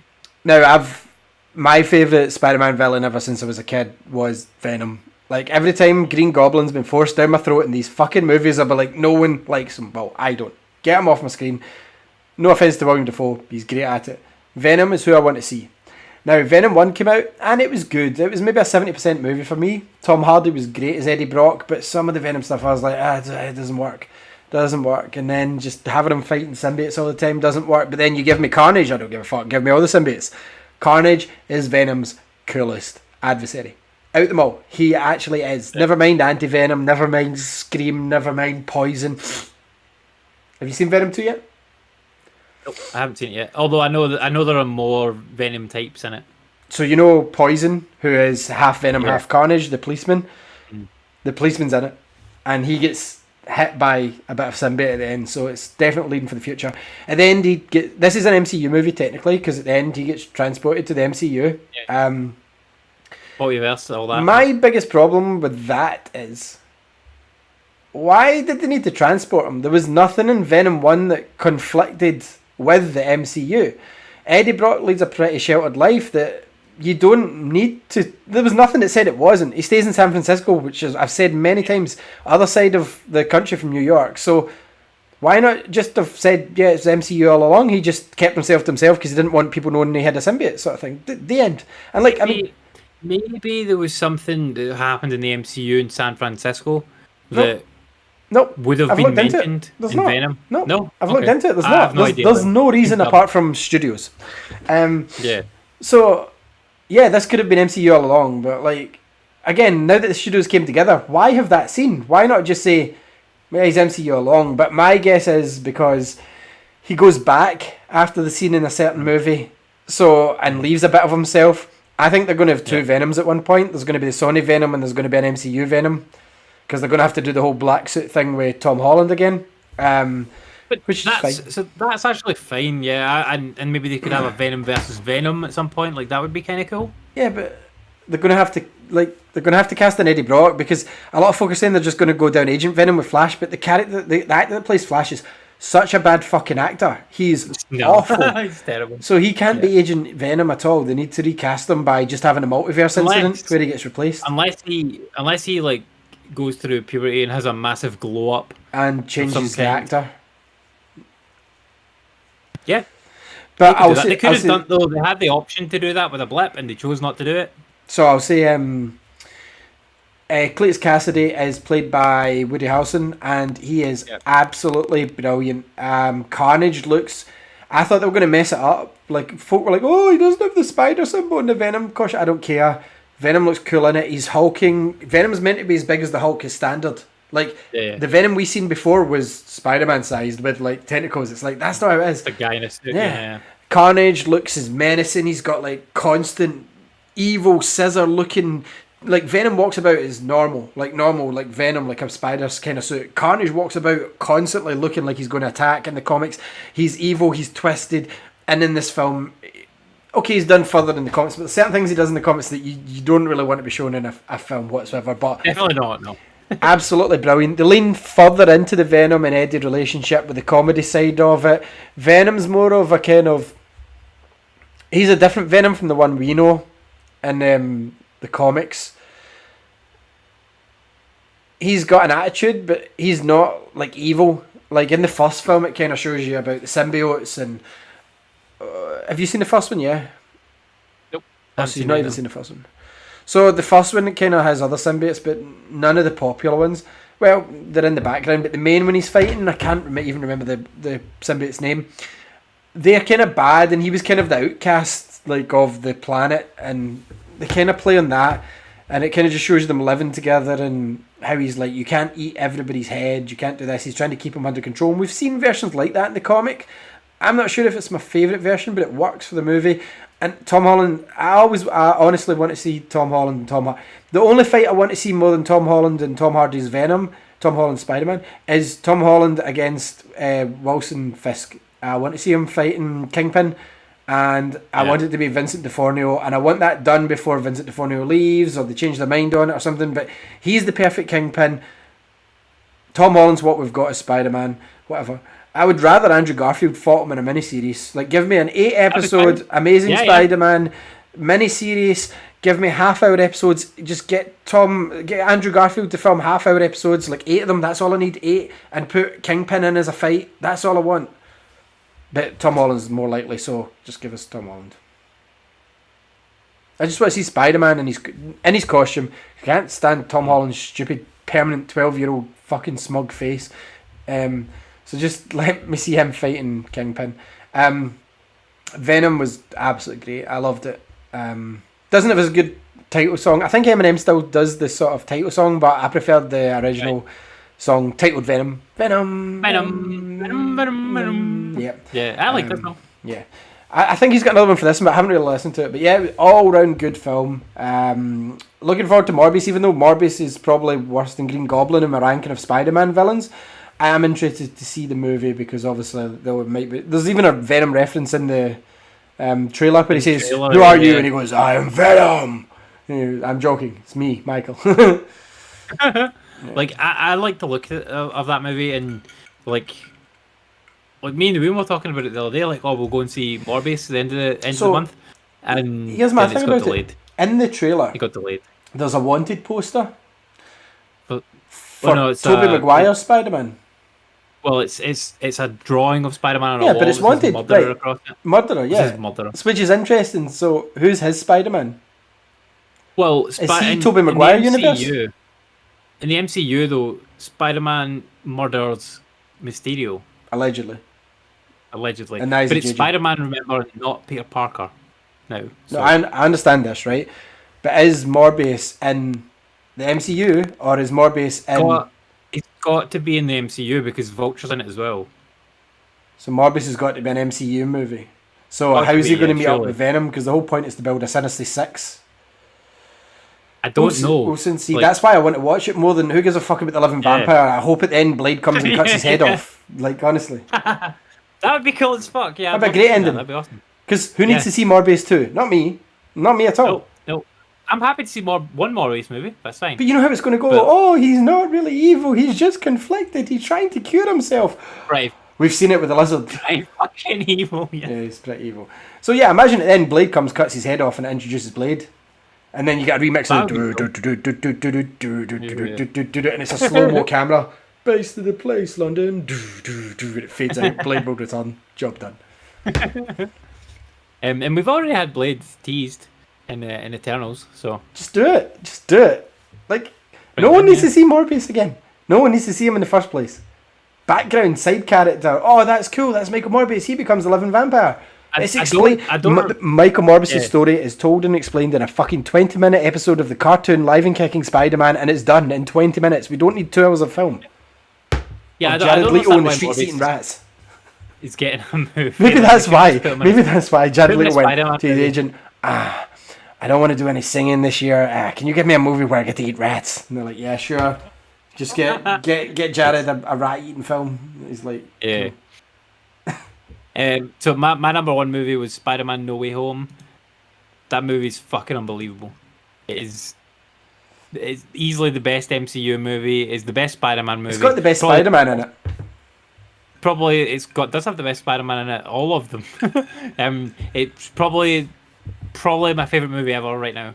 Like, wow, that's a bold statement for what I've read on it, and I love Spider-Man. So fucking good, man. Yeah. Like, you watch that movie, and just from the opening 5 minutes of it, it's like they nail everything so well. You're like, you just have a smile on your face for basically the entire movie. They touch on everything that you could have ever, like, for me anyway, they touch on everything that I could have ever wanted in a Spider-Man movie, and didn't leave anything on the table, I don't think. I'm like, yes, This is everything about it was fucking awesome. I've seen some people kind of be critical of like the first half of the movie. Like they say that once a certain negative thing happens in the movie, I'll not spoil it that much. But once a certain negative thing happens in the movie, then it gets good after that. But like I loved it even before that. Like all the shit that you see in the trailers with like Doctor Strange like bending all the things around and stuff like that. That was fucking cool. Like it looked awesome to see on the big screen. And like, okay, they kind of spoiled bits of that in the trailer, but I understand why they showed that in the trailer because of the other stuff that they had to show that they couldn't put in trailers for whatever reason. But like the way that they pull some other characters in, like the villains and stuff, like really like that. And it's they do it with a convenience, but it makes sense for like who Tom Holland's Spider-Man character is. Shite. Like he would be stupid and be like, oh no, but Doctor Strange, please just can you do this? And Doctor Strange's like, fucking hell, like here we go, and then it all goes to shit because of that. Do you know what I've read as well? That it makes no Yeah, sense like- that Doctor Strange would ever agree to that. Like they're like, why? So like Like no one understands that. I've read reviews like, why the fuck did Doctor Strange say okay, just so your pals can get to college? So I think part Doctor of it Strange is wouldn't agree to because- it. He wouldn't. For your friends to go to college, not to save the world. Sure, let's try this very dangerous spell. I think part of it is because the spell that he envisioned originally was like basically one line that's going to be boop, done, like, and that'll be fine. But then Peter starts adding all the extra shit into it, and the bigger Yeah, but kind of issue. why did Doctor Strange was not why- stop it there? Because he's a seasoned wizard at that point. He He's did the stop it. sorcerer supreme. He wasn't. At any no, point he no, could have he's not. went, He's no. not. He was the sorcerer supreme since the last one. Doctor Why is he Strange not anymore? Not the Sorcerer Supreme in this movie because he blipped for 5 years. Wong's the Sorcerer Supreme, Oh, I didn't know not that. Doctor Strange, because Didn't know Wong that. didn't Spoilers. blip Thanks for apparently, ruining the whole which film. is- for me. which is actually a retcon because Wong was listed as a blipped character. Oh, so And they're just he actually making it up did as they go along now. I don't care anymore.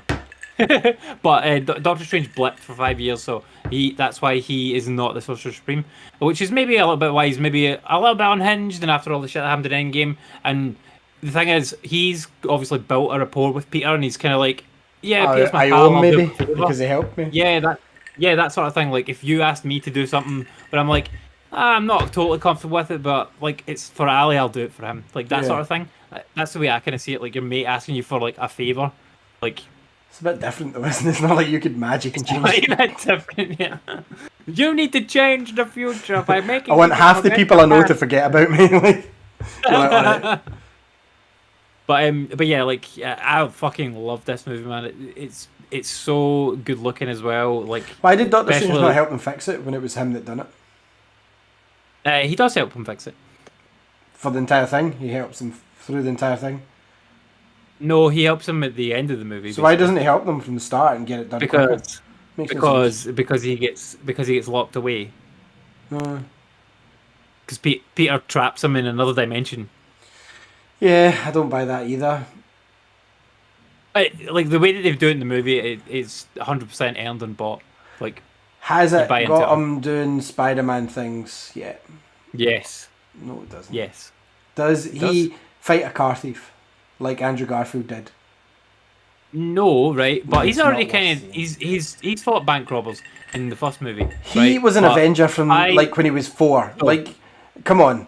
By the end of the movie, you'll be happy with the place that they leave Spider-Man in. 100%. I know where they leave Spider-Man. I'm just asking questions. I'm trying not to spoil it. Yes. Like I don't need to say too much more about it, but like it's a fucking amazing movie. I absolutely loved it. I can't wait to see it on 4K Blu-ray at home. But it's available for pre-order now, right? But I'm waiting for a proper one with an actual proper cover on it instead of what they have out now. Oh, like the Venom 'Cause, one I like, got? Like the Steelbook still? Not like a steelbook, right? But like the way that they have the cover out now, it's just Spider-Man and Doctor Strange on it, and like I want one with Oh, right, yeah. three, Everything. with 3 characters on it. Like just not everything, just 3 characters on it, and I will. Do you know what would be a buy it that dickhead way of doing it? Have one in the DVD, one in the Blu-ray, one in the 4K. Oh yeah, It's Disney. but yeah, I love that see, movie. I Can't don't wait to see like it again. I don't like the MCU Spider-Man as much as I do Andrew Garfield. Just can't. And I prefer to Maguire's as well too. That I just don't like But- what they did with Spider-Man. You know why? It's because they made him Avenger too quick, Spider. And I know they're fixing it now at the end of this one. But we've had fucking technically 2 Avengers films as well, plus 3 Spider-Man films now. So we've had 5 films of him being Spider-Man, centre of attention, and he's been Avenger since the first 20 minutes of the film. Right? Doesn't suit him. Doesn't suit him. Doesn't suit him. I And he's agree. had a support network, and that's for the past 6 years of movies, Andy. Okay, maybe the next one's better. I'll give him that. But even this one, This movie for me fixes all of that and sets the him up end. for At- the future in a good place for Spider-Man, and it ties this Spider-Man trilogy together and makes this whole thing the origin story, which is cool as fuck for me because it means they've spent even though 3 he's movies getting doing an the origin, origin. no, he's getting an origin story in a cartoon. You've read that Well, as well. there's that as well, but like that's a cartoon thing, and it's like. Animatrix Is what it is. counts. But- The Witcher, Nightmare of the Well, Wolf. yeah, counts. and I'm sure it'll be good. But anyway, this movie I fucking loved it, and like Good. I can't wait for you to see it fully as well. Like, I'll see it, but I don't think it'll be as good as Venom 2. I generally don't. I really love what they've done with that. like I'm looking forward to seeing Venom 2. Like me and the women's gonna watch Venom 1 and 2 at some point this month, because we need to see it now because obviously he's in the MCU in some way, shape, or form. Like he was in the MCU movie, so now she has to watch it. Before that, she refused to watch. I'll it. tell you, Watch it. you yourself should have watched this anyway. I told you this when the first one came out, and after the first one came out, did I not say to you, "There's nothing in this that says it's not MCU"? You're like, I'm not watching it. It's Yeah. MCU. And then the second one comes out and it is MCU, and I'm like, whatever. Anyway, so that was our films Yes. and Yes. TV shows. What were your top 5 movies? Let us know below. I haven't seen Spider-Man yet. Also, haven't seen Ghostbusters, which is out Me next neither. week to watch, but I might be able to see it sooner. I just haven't. had Is a it chance. is it coming out like is it out at the cinema next week here? I thought it was out already. Andy, it came out in November. We just all never went to see it, and then like it's out today digital in America, but it's out next week. Oh, okay. It's out next week here digital. It Okay, looks really good. I haven't Looks read good, any. yeah. I haven't read any reviews because I don't want to read them. I just want to see it. And what they're saying is this is directly Ghostbusters 3. This is straight because the female one was kind of a reboot. It was a reboot of the film using some of the original elements. I didn't hate it. Chris Hemsworth was the best thing in it, but I didn't hate it. Yeah. But that's fine. Like this one will be cool too. Paul Rudd's in it. Anyway, let's go into games, Andy, because we've Talk about games. talked 2 hours over TV So- and movies. Yeah, we've got some game awards to give out, and we've got our top 10. So we do the awards first. Yeah. So the first award goes to the worst game. What was the worst game of last year for you? The Medium. The medium. Oh my Such a We're going to letdown. have opposite lists. Do you know why? Because it was such a letdown for being the first next gen Xbox game. This could have 100% ran on Xbox One. Oh, the technology bullshit. It's called split screen. It could have worked. It wasn't that fancy, and it looked like a fucking PS3 game. That's why. There's probably worse games, but that was the biggest letdown. That was the biggest letdown of a game. So that was my worst game I played. Mine was eFootball 2022. Oh, that was pretty bad too, but That was horrendous, man. Like even I didn't even get any glitches in the game, but like the gameplay was terrible. It didn't look good, and there was one mode in it. Like and you went from that. why they're not calling it PES Video to game. thank fuck they didn't call it PES. Yeah, and do you know what? They're still advertising it now. Like, I can't believe they're still paying for advertising for this game. But anyway, oh, I don't have anything more to say about it. I thought you were going away there. But yeah, it's a terrible game. Don't play it at all. Or you can download it. The next category is best new IP. Ali.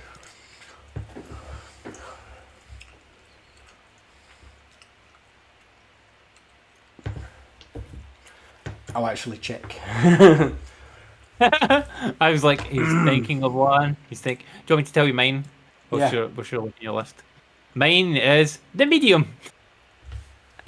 Fuck. I loved the medium. I absolutely loved what they did with it. Like the storyline was really fucking good, and for it being a horror game, but like not scary enough that I didn't want to play it. Like that's the perfect balance for me as a horror game. This is my level.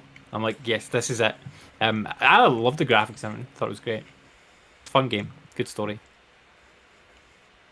I I don't have anything written there because I couldn't think of any. He's got nothing. You'll probably think of it later. No, It's probably one I you generally couldn't think of any new IPs. Yeah, but there's probably one in your top 10 that's like, oh, that's actually a new game. There's not. I've just looked at that as well. Every single one is a sequel. Uh, The medium, isn't Ali? every one of my games is a sequel. Oh my god. No, didn't Okay, have well, it. Okay, The Artful Escape. If it, Okay, yeah, cool. I don't think we'll get another one, but it was a new IP. Loved it. Cool. Best remake or remaster? That was very, very, very, very easy. Mass Effect Trilogy, Legendary Edition. Without a doubt, it's fucking perfect. It's as close as you can go before remaking it. For me, I put in Super Mario 3D World plus Bowser's Fury because I They think didn't do anything to it. that Bowser's Fury though That's not a added remake. a lot to it. That's extra. That's not a remake. That It was no, a- you're not having. I'm it's sorry. not a separate- I'm sorry. You're not having that not a because this says separate title. no. Listen to your award. It says best remake. It doesn't say best new addition to a It game. was a remake. It does not. The It remake. was a remaster. When was the It a original out? remaster. When was the original out? When was the original Bowser's Fury out? Which is what you're talking The about. original When was Mario nope, 3D World? no, that's not my question. What? Bowser's Because you're Fury. not talking about Mario 3D World. You're talking about Bowser's Fury. When was the original Bowser's Fury out? It came together. It It's doesn't. one package. Well, when was the original out? You couldn't buy it. When was the separate. original? It was out on the Wii U in like Bowser's Fury? 2010. Bowser's Fury came 12? out in 2012. No, that was additional content they added just for this game. Ah, so For it's the not. remaster, So which I thought was so this isn't the remaster. So you can't talk I mean, about this is the extra additional content. stuff that they No, added no. on. Yeah. That's not a remaster of like a anything. director's cut. It's not a New remaster. thing No, to it's it. not. It's a completely different thing. It's not even a remaster of the original game. You're not having that one. Say Mass Effect. Hate Mass Effect. Yes. Best DLC. Bowser's Fury. No, I'm joking. It's not. See, it doesn't fit into the DLC category either because it's not DLC. It is DLC. You can't download it. Download it. Yes, you can because you can download. You can buy a digital version. Well, yes, but you can't. It's not separate downloads. It's together. But anyway, Doesn't have that's to. not Where does enough. it say? Does your award say separate DLC? Oh my god! I will now. It will next year. No, it doesn't just now. The best DLC. What DLC did I Did you play play this much year? DLC this year? I No. didn't play very many at all. I played one that I can think of. Bowser's Fury. I'll say that. I did play that. God. There was a better DLC than that wasn't DLC. Final Fantasy Remake Intermission. That was top quality DLC. Oh, yeah, I haven't like finished that that, is yeah. the exact thing what a DLC should be. Yuffie in Final Fantasy 7 Remake Engine. It's fucking great. They said it was like 2 or 3 hours long, but I played it for like 5, 6. And I had a lot of fun with it. And there's like mini games and stuff that I could go back and do as extra stuff, and it looks amazing on PS5. Like it's a beautiful game. So yeah, that, and plus it's the combat system from Final Fantasy 7 that I really liked from the remake. Win.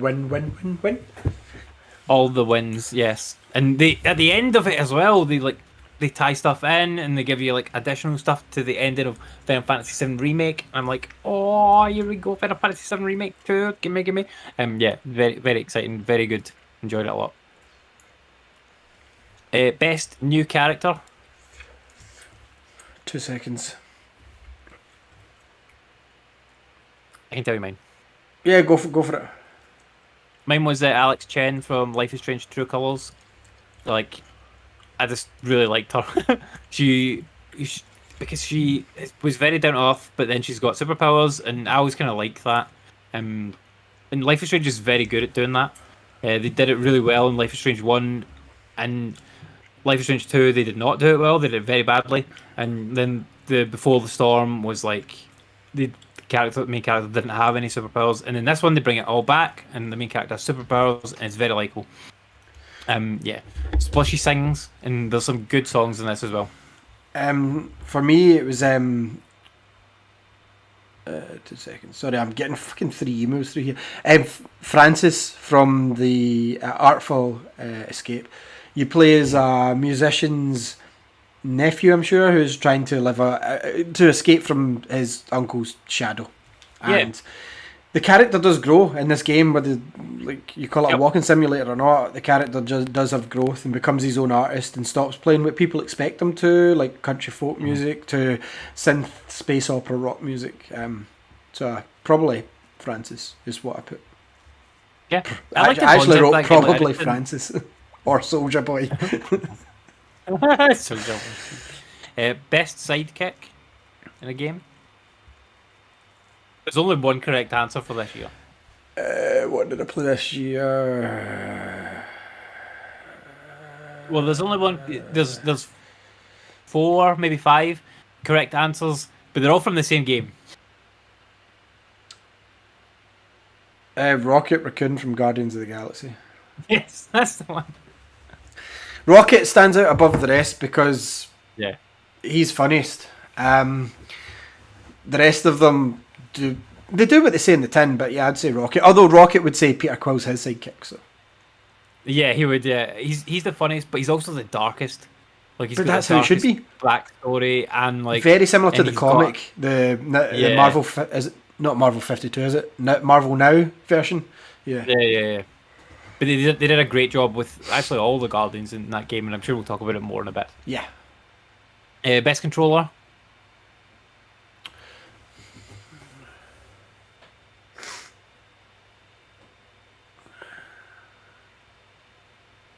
I can tell you mine. Like, I haven't played enough PS5 this year to say PS5, so there's not been a new controller out that I've used. no. So Xbox Series X. Yeah, I mean, it's a good controller. Like, it's definitely DualSense for me. Like, they've done some cool stuff Nah. with the DualSense this year. Take Like, that out. Hori Switchpad. Hori Switchpad, yeah. Give fair it enough. to that again. Haven't played enough on Switch in 2021. Next year to though put will be a that. different story for you. Next year, probably different, yeah. I think next year's but the this Switch's year- last hurrah, but that's for another show. Yeah. This year, definitely DualSense. It was Yeah, it could be. Returnal and like Ratchet. I was hoping to cool see the things Elite with 3 to kind of compete. I was hoping to see an Elite 3 with haptics that was rumoured, because they said that they're going to rush out an Elite 3, have haptics, have the share button, such like that. Never came. I think it'll come this year. And I told Fraser this, like, a few weeks ago, he bought an Elite 2, and I went, Fraser, I know you're getting £20 off, but that's because they know that the Elite 3 will probably be out in the summer. Coming out this year, yeah. Definitely. But yeah, DualSense for me. Best soundtrack? It's difficult because the Guardians was so good. But I liked what the Artful Escape did. I liked that kind of space opera music. Can't say Metroid Dread had the best soundtrack. I think it had the best ambient music. Yeah, Boop, definitely. boop, boop, boop, boop, boop.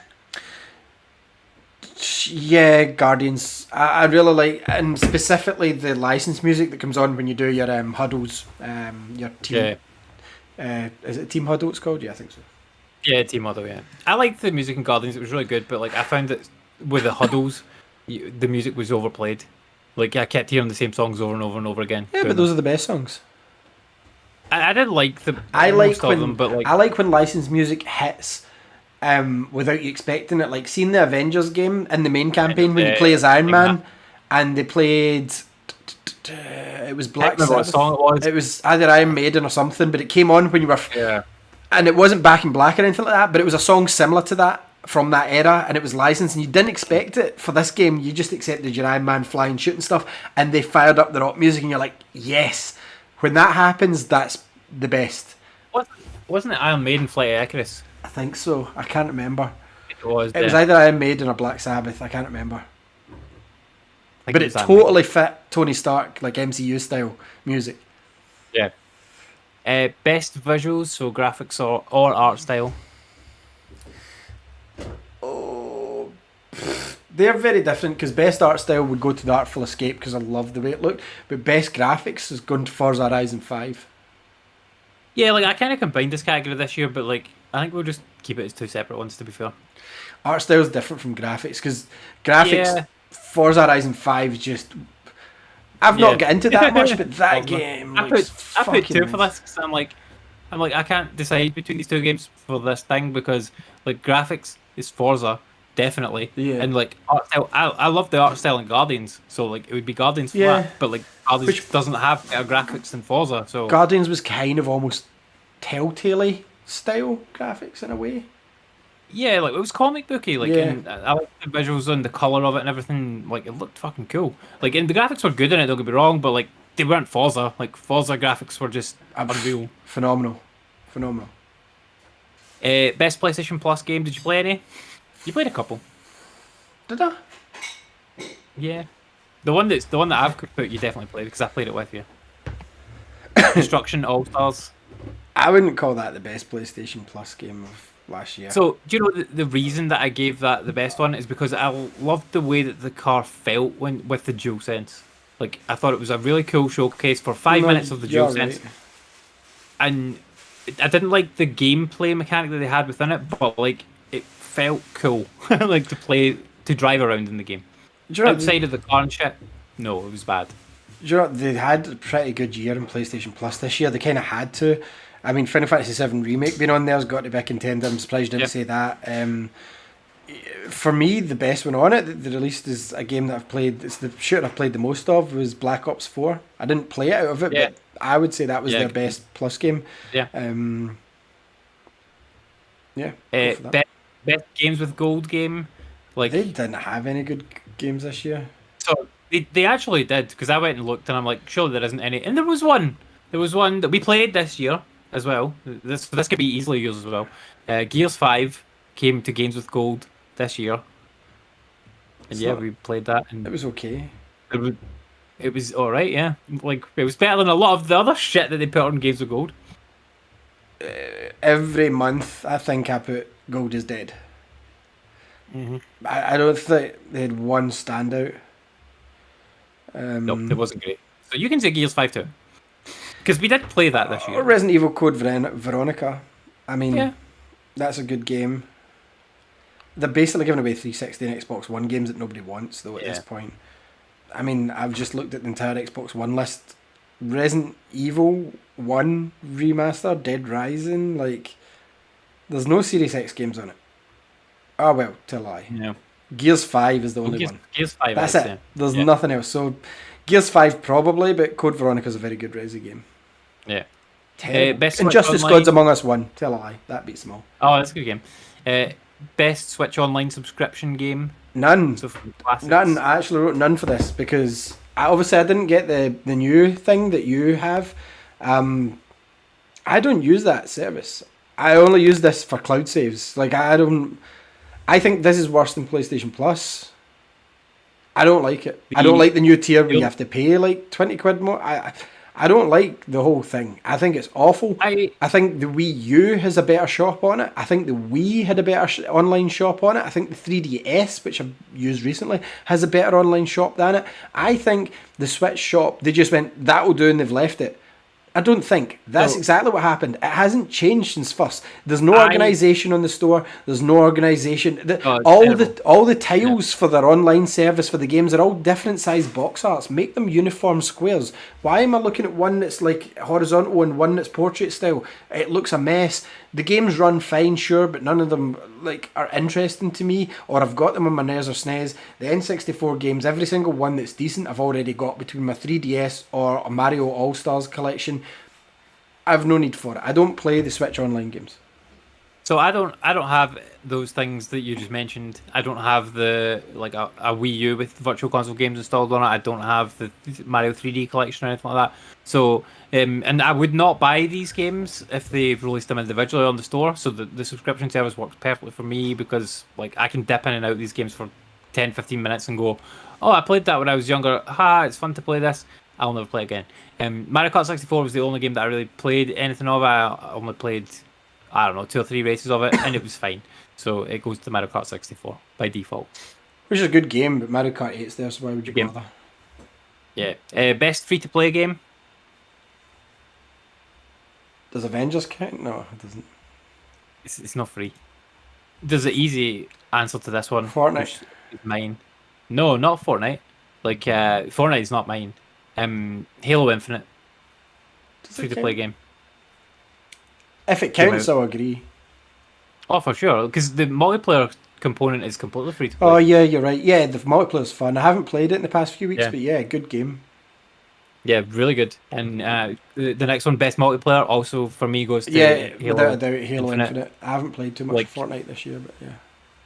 Like I've played quite a lot of Fortnite, but like Halo Infinite is a better multiplayer game. Like Fortnite's good to just kind of hang out in and like muck around in, Halo but like needs Halo more. Infinite is like Halo Infinite is proper more, and it will get good. more, but it doesn't have as Yeah. much as Master Chief Collection or Halo 5 had content-wise yet. But as we know, this had troubled development, and they couldn't Yeah. miss this release date, so we got what we got. There probably is more modes, but they've had to hold them back because they're like, we need to get this out workable day one. And I've never seen That's servers fine. day one hold up as much as these have. Yeah. Every other game I've played day After one, the be blue it Call- screen- Blue after screen was- Blue screen was for a reason because it was a placeholder and it was explained that it was a completely separate. It said there's an update Yeah. pushed out, but what I'm meaning is logging into an actual game. There was no long ass waiting time. There was no dropouts. There was Yeah. no getting booted too much besides the usual. Even Call of Duty, I've experienced day one total crashes. Can't get into a lobby. I'll just Yeah. wait till tomorrow. Halo Infinite came out when it was meant to, and it was good to go. Yep, great. And I'm not a big Halo fan. No, me neither. Like it was definitely the most fun I had, just purely from the multiplayer aspect of it. Best alpha, beta, or early access. Also, Halo. I think goes to Halo Infinite. Yeah, easily.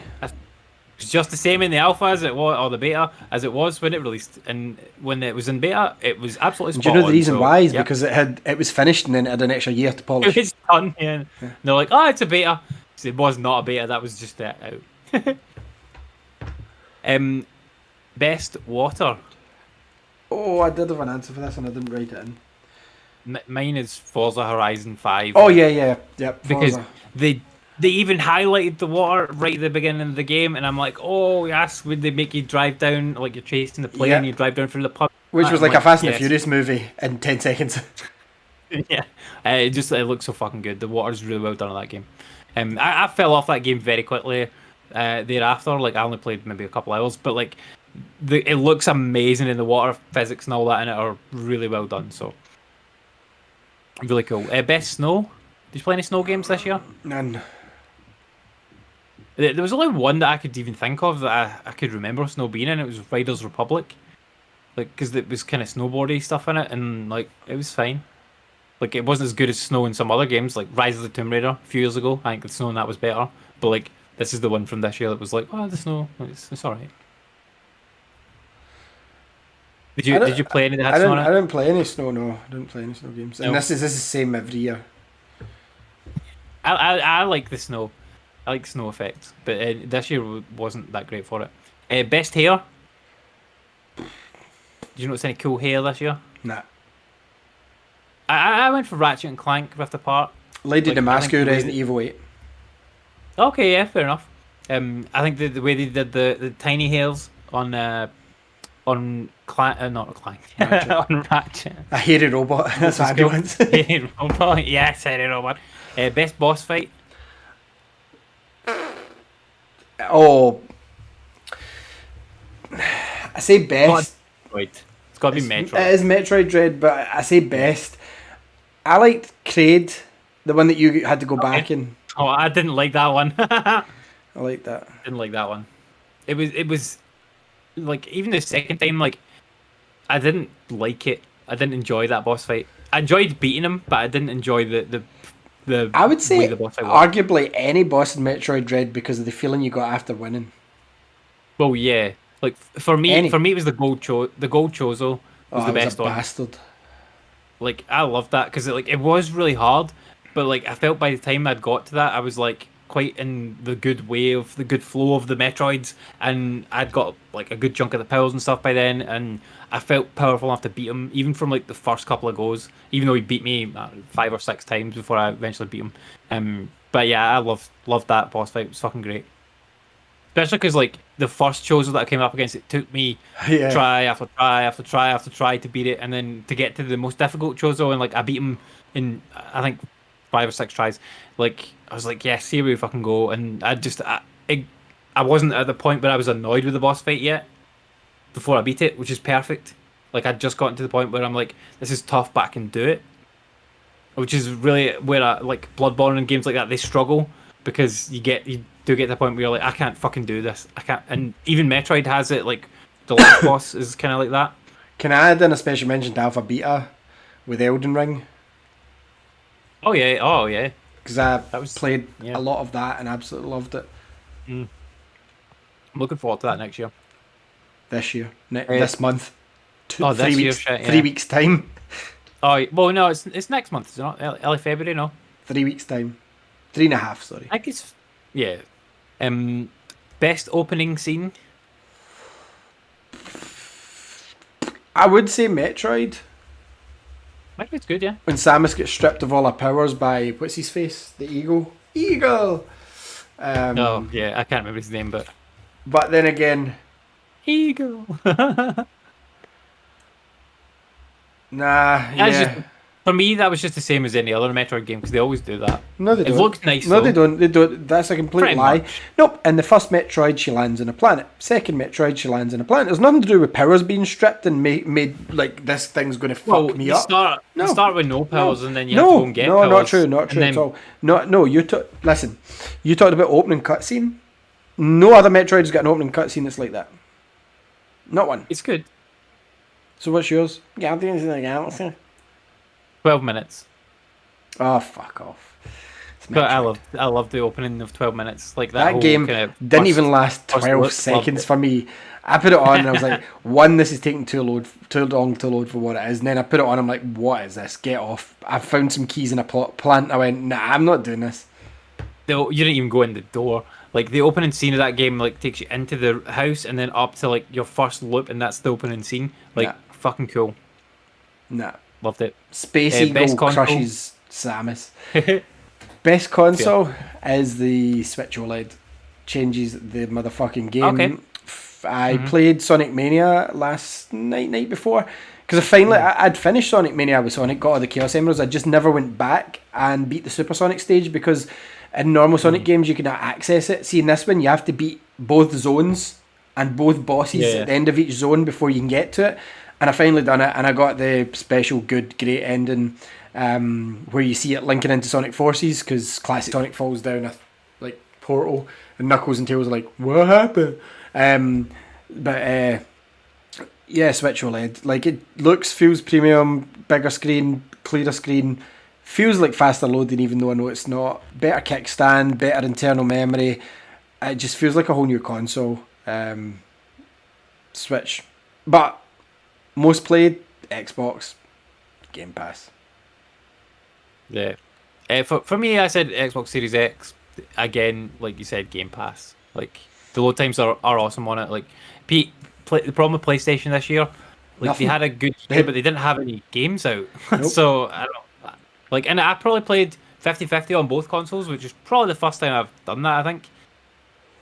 Like, because obviously last year they were only just out, so like this year's been a full year with Series X and PS5, and both consoles I think I played them equally as much, which is definitely the first time ever. Switch took a massive backseat for me this year. Like I played Metroid Dread, and that was about it. Switch actually had a load of games out this year, but for my taste, and I know your taste, wasn't much. But next year for Switch, holy Looks better. Christmas. Yeah. I believe this month It's we're going to get an announcement. three-way battle. Although I don't know, yeah, it's definitely going to be a three-way battle because even It like is. Xbox have got Fable. Starfield coming out at the end of the year. So Fable, possibly, maybe Fable. in the back. Who knows?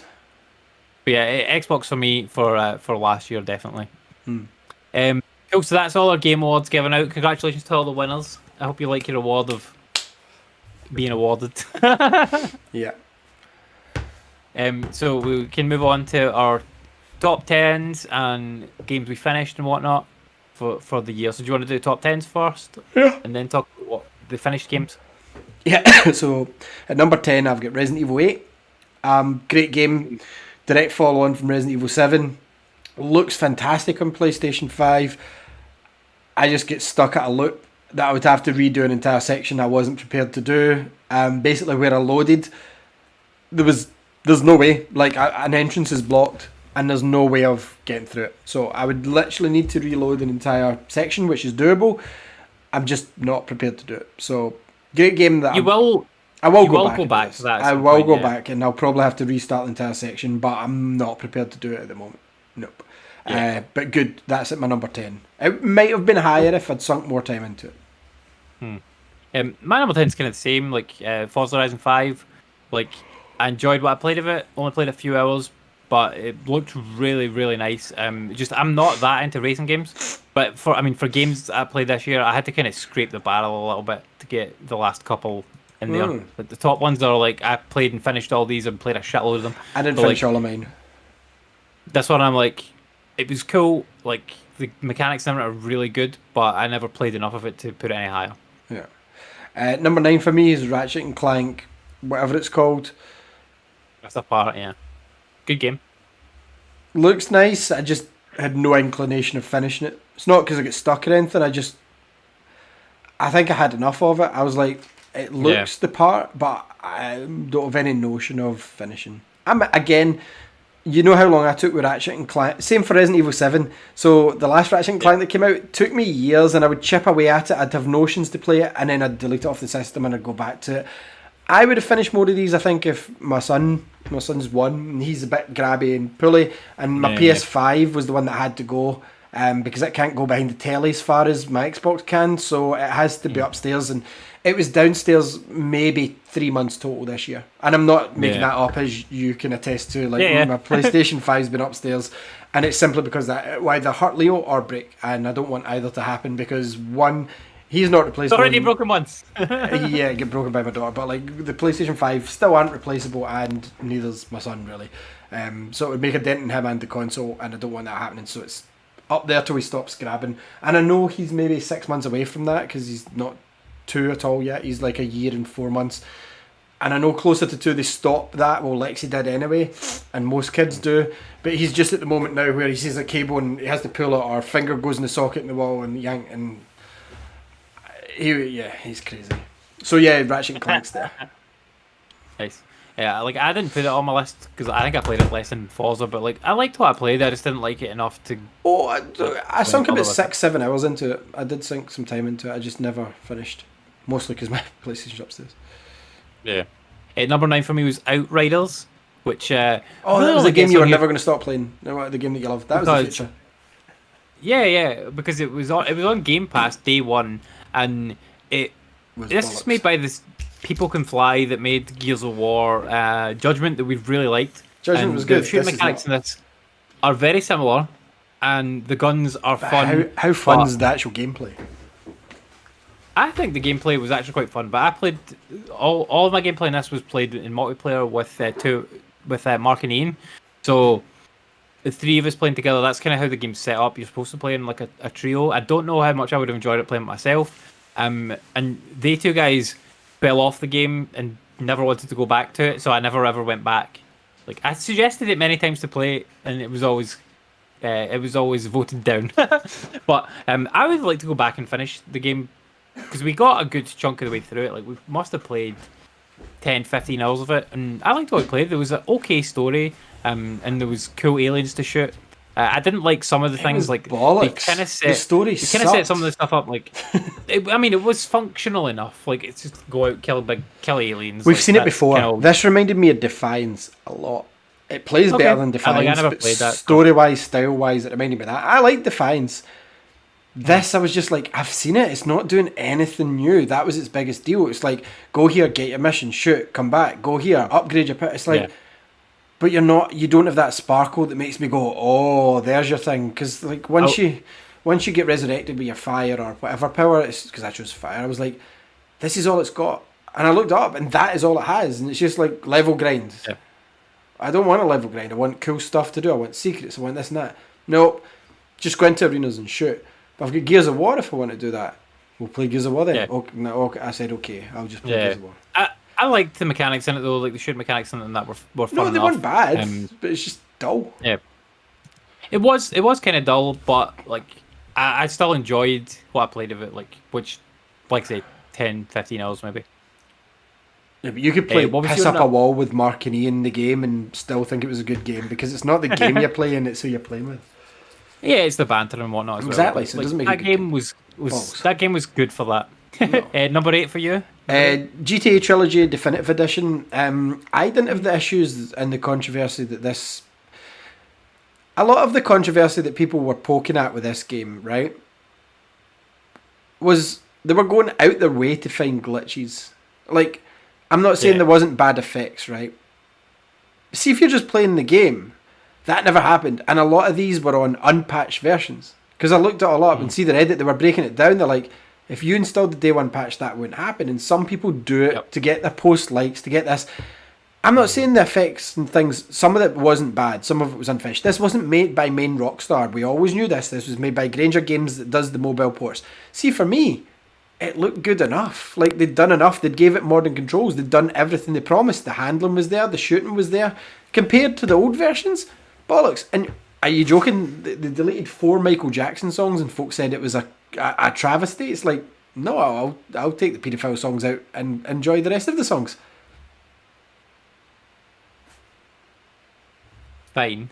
Yeah. Like, I never played it. All of them are. I don't like Grand Theft Auto 3, but San Andreas, amazing. Vice City, amazing. I love the open worlds. I love the stories. I just wish they'd go and make GTA 6. But yeah, it was good. I really liked it. And the things they fussed about have now actually been fully patched out, as far as I can see. So, again, if a game comes with a day one patch, it's for a reason. If you opt not to do that and you can manage to play the game, it's going to be bugs, because sometimes games have to ship on time. It happens with lots of games. I'm pretty sure if most of the Call of Duties would work without the day one patch, you could see the problems they had. But hey, anyway, folk like to complain these days. Folk like to get the controversy in the headlines. Bullshit. Most of it was bullshit. So if you like GTA Trilogy, if you like the originals and you want to play them again with the GTA 5 controls, which is the only way to do it these days, because I tried to play the old versions, as you know, Andy, oh my god, the targeting was horrible. Driving using X and circle, no. So this changes it all so that they're actually playable. And don't get me wrong, it's still funky physics, but you're playing PS2 games at the end of the day. So if somebody goes flying off up into there, you accept it as an open world glitch from the PS2 era. Yep. Like, come on. Happened in Skyrim, like it'll happen in Starfield, it'll happen in Elder Scrolls 6. Like, exactly. it's part of the fun of it happens in Zelda. Sandbox type game. Happens in Breath of the Wild. Yeah. Happens in The Witcher 3. I had a guy walk like that up into the sky the other day in The Witcher 3. Did I start saying worst game ever and buzz the devs? I'm like, no, they've got hard enough time with Cyberpunk. But anyway, no. GTA Trilogy. Number 8 for me, Superliminal. Like that game. I did finish that one as well. That's the perspective shifting game. There was a couple of bugs and stuff like that in that one that made some of the puzzles harder to solve than what they needed to be. But I really like that whole concept of like taking an item that's tiny and bringing it close to the camera and dropping it, and then it's massive. Like, that's just a cool concept to me. Like that whole physics-based first-person platformer. And they did have a kind of story weaved in there that was a bit weird. But the game wasn't really about that for me. Like, and not about story above all, but the story in this, like, it's by the by. But the gameplay mechanics in it really cool, and they did some really interesting things with shifting perspectives and that. You played it as well, didn't you? So finished it. Yeah. Good game. Liked it. It was a good game. It may be on Ali's list. No, it's not. What was your number? Okay, what was your number 7? Skyward Sword HD on the Switch. Okay. Finally, it's playable. It's not perfect, but I'd much rather play through it this way than I would on the Wii, when you have to basically play the whole game like this. Yeah. And hold up the sword to charge it. No, I'll take the right stick for a sword over that any day. You can play it with your Switch controller. I've not fully finished it, because you have to be in the right mood for a Zelda game. And this is a big ass Zelda game. This is the one that tested out all the systems basically for Breath of the Wild, I've come to realise. Like your climbing, your stamina meter stuff. I'd say worth picking up. Definitely worth picking up if you're a fan of Zelda.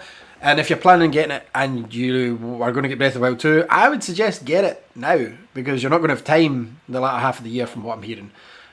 Busy year for Switch. Busy year for Switch. But yeah, Skyward Sword, it looks good as well, man. They've improved those graphics so much. So Skyward Sword HD. Nice. My number 7 is 12 Minutes. So that's the game I spoke about with the best opening for me. Absolutely loved this game. Like, A lot of people didn't like it, and I didn't like the ending that much. But like the journey to the ending was really fun. Like that, like the whole loop and figuring everything out was really interesting. Like because basically you're a guy, you play as a guy, you walk into a room and you have like a conversation with your wife. You sit down, and the door knocks. A policeman comes in and basically kills you or knocks you out. And then you have to work out why the policeman's there and like what the deal is with him and what the deal is with your wife and her past and stuff. Through investigating just this one apartment, which is only like 3 fucking rooms, and like when you go into them at first, it doesn't look as if there's anything in them, like that's not just kind of normal. But the more you go and find little tiny things, and you can have conversation options with the characters, and then you retain the memories of that into the next loop, and it just goes round and round and round until you figure out the puzzle, which I really liked as a gameplay mechanic. It's all top down. It's really well voice acted as well, and it's Willem Dafoe is in it. He plays the sort of the cop in it.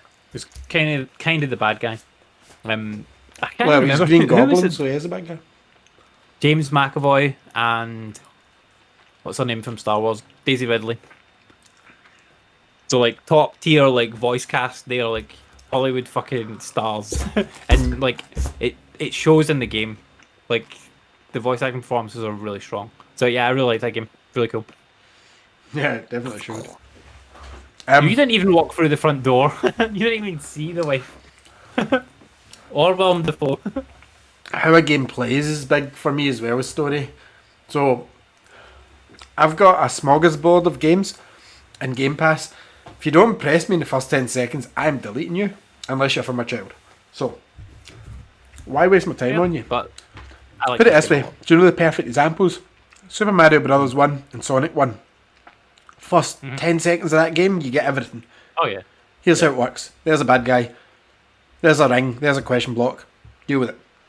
Greenhouse Yeah. one's better than World 1 anyway, but Oh yeah. 100 times. Better music, better everything. I mean, who talks about World 1 anymore? No one. Number 6 for me is Forza Horizon 5. Would be higher, but I wanted Tokyo. I wanted streets. We got desert. I seen prettier desert in Forza Horizon 3 with Australia. A lot of folk forget there's an outback, and like we got a lot of sand and stuff in Australia in Forza Horizon 3. I like this one better than 4 because 4 was dreary because it was set in the UK. I hope the next one goes to Tokyo. I want city streets or New York or something. I don't want a desert. This screams to me, what was it? Motorstorm. That's what this game screams to me. It's the best driving game ever released, but it's not my best game this year. I think now as well, Forza Horizon being the spin-off is now the main player. I don't think Forza Motorsport's the main game anymore. I think Horizon's got too many fans now that more folk want to play that. So. Yep. And I don't know if it shows in the numbers. Like we'll need to see when the new Forza game comes out if that does better. I think it will. I think this is more appealing to different audiences. I need to put more time into it. But I like the customization options in it as well, like the car wraps and stuff like that you can download. Like some of them, some people have made are really cool. I always go in and what I do every time. They're not the fastest, they're not the best cars, and you know this as well. I download my own car. And what I download, not that I've got a fancy car, I've got a Vauxhall Insignia, but like what I also download is the Fast and Furious cars and put on their liveries, the skin wraps and stuff. Yeah. And I plays the Fast and Furious cars for the whole game. I don't care if I lose races near the end. I'll just go, that's fine, I'll just go to explore the map now because I'm not changing out the Mitsubishi 1993 Eclipse. Thank you. Bright green with the wave on it. My car is not in the game. I looked for it and it's not there. What is it you've got? What do you drive now? The Volkswagen, no? Citroen Picasso I have. It is not in the game. Is it not? You don't have any Citroen cars in the game actually? No Citroens. Oh. Must be a licensing thing though. Yeah, obviously. Like I mean, all the cars are licensed. The wraps are mostly not licensed and just made No, by they're fan people, made, but, yeah. But some of them are fucking amazing, like the way they've been done. Yeah. Some of them are really funny as well. Like I got a Sonic one that was like it looked terrible on, and I put it on like a. Was that a Sonic one? What was it on? Gotta go faster. I think it might have been, yeah, but it was on like one of them, you know, the cars that open from the front, and then you've got to step out round the steering wheel, like it's got the 2 wheels at the front, 1 wheel at the back. On that one. You know, it's fucking ridiculous. But yeah, I like that game. Number 6 for me is Emily is Away 3, which you would hate. Teenage It's Facebook game. the text-based Facebook adventure game.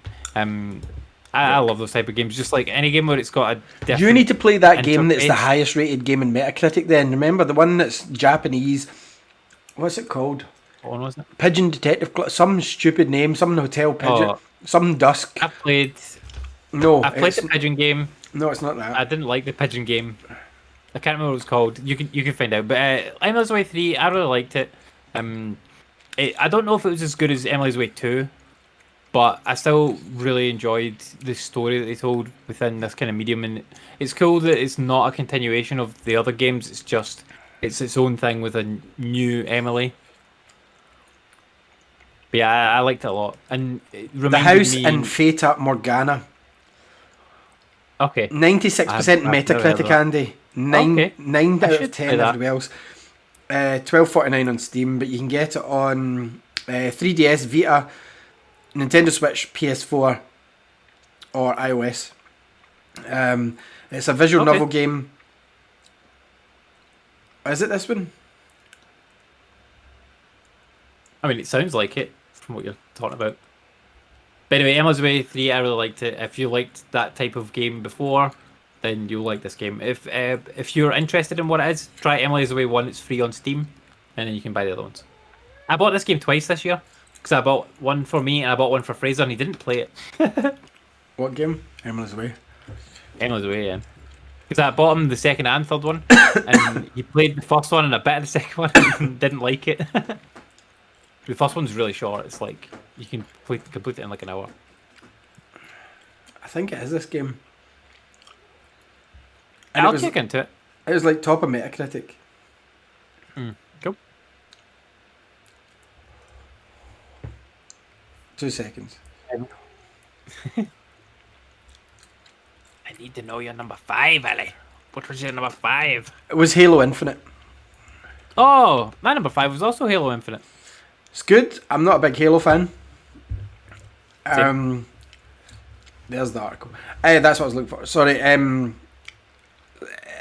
not a Halo fan. I don't give a fuck. I don't think Master Chief's a great protagonist. I couldn't give a shit about his story. I don't have emotional for a random marine he meets. I think I'm near the end of it. I haven't finished the campaign. I get bored. It's not open world. It's not open world. It's fake open world. It's as open world as Fable and stuff is, where it's like, yeah, there's borders. There's not much to do in the open world. Side quests are basically what they had in the first Halo. Oh, look, there's a tower. Better go and kill everyone in it to get a better gun. That's what they call a side quest in this, literally. Sometimes you have to fight a targeted enemy from like the Shadow of Mordor system. A basic bitch version of it. That. However, saying all that, it looks good. Don't think it looks much better than when they first showed it, but hey. And the shooting's good. It's the best shooting in a Halo, which makes it fun. Yeah. So who cares about the story? Because I've played multiplayer that much that it deserves my number 6 spot. Customization, I've got a really cool looking Spartan. I think I play okay multiplayer. I think I'd make some good moves, decent at it. I hope they do a battle royale. I think that could be really fun. Spartan drop, just take that name, please. Not Bungie anymore that make it 343. Is it 343? Yeah. Take the name. Spartan drop. That could be fun. You've got the map for it, the campaign map. Just give us that. Just make the circle get smaller. So yeah, Halo. Yeah, I really liked it. I didn't even play the campaign, so mine's purely based on the multiplayer, but it was so much fun that, yeah, like, it's the game that I would choose to play over Fortnite or, like, Call of Duty or any of these just now. And Battlefield as well. Battlefield came out, and even though it had a fucking 42 in the title, it was not great. It needs a lot of Still work. not good, apparently. Yeah, I think they might get it good next year. So yeah, But- sorry, and by the game next- that I was talking about is correct. House of Fata Morgana. It came out in Wii this year, Switch, and basically had a perfect Metascore when it first came out. It had 100, like 100. No other game had it, and apparently it's a lengthy ass visual novel that the only people that like it are the Japanese apparently and you. Because I'll play that. Yeah, Games Master episode that I watched, New Games Master, he was trying to teach Grado, because Grado's friends with Rab. Rab Florence is the host, and Rab was talking to him about the visual novels and how popular they are in Japan, and Grado was like, it's just a book, innit? Like, it was funny. That's like me and you. No, but it's true. It is just a book. Really, it's a choose your own adventure book. But So that was your number 5, yeah? Halo Infinite. yeah, not House of Fate or Morgana. So my number 4, because your number 5 is Halo Infinite as well. Number 4 was Guardians of the Galaxy. Nice. Good. People beat down in the Avengers game because they don't like the after game. I say take the after game out of the Avengers and it's a better game than Guardians. I think it was strong as fuck. I think it was a good look into the Avengers from an outside perspective. Like, normally you'd expect to play as Cap, Iron Man, maybe even Hulk. This one you didn't. You played as Kamala Khan. Guardians of the Galaxy, I just think I've been oversaturated with it. I mean, and the fact that you always have to play as Peter Quill is really the only why couldn't I swap character? Yeah. Why couldn't I play the whole game as Groot, which is what I would have chose to play as? Or Drax. I'd have loved to play as Drax. Like, the characters are all modelled. Why couldn't you have put 4 other systems? Yeah. So, like, I think that the way they told the story was fine. Like, you tell that story from Peter Quill's perspective, that's fine. But, like, when you're in the battles, there's no reason why you couldn't switch back and forth between the characters. I don't think. My problem was, when Guardians of the Galaxy 1 came out, I loved it. Didn't really know the Guardians. I had read them in the comics before, but I decided I'll read through them. So I read through loads of Guardians. I ended up getting every Guardians issue I could, read on Marvel Now. Not Marvel Now. Marvel Unlimited. And I loved it. And then Guardians 2 came out, I loved it all over again. Read some more Guardians. Then the Telltale Guardians came out, loved it. The Guardians cartoon came out, loved it. Guardians came to Marvel Ultimate Alliance 3. I was like, come on. And then this comes out and I'm like, see if this had come out. This is another Black Widow situation. If this had come out during Guardians of the Galaxy 2, I'd have proclaimed this to be the best game I'd ever played. See, at this point, it's Guardians saturation, and we're about to hit the swan song with the Guardians, with Guardians 3, which I think will be the last one. Yeah. I don't care about the Guardians as much as I used to. And this is coming from a guy that doesn't like the Avengers at all in the comics. Don't get me wrong, I like Captain America. I like the Hulk. I like them separate. I can't stand the Avengers as a team. I've always thought it was cheesy. I always thought it sucked. Don't really like the Avengers movies that much. And that's why I think they had to add Spider-Man because a character people like. I mean, they even took out Ant-Man and stuff like that. But anyway, I think the Avengers game's a better game than this.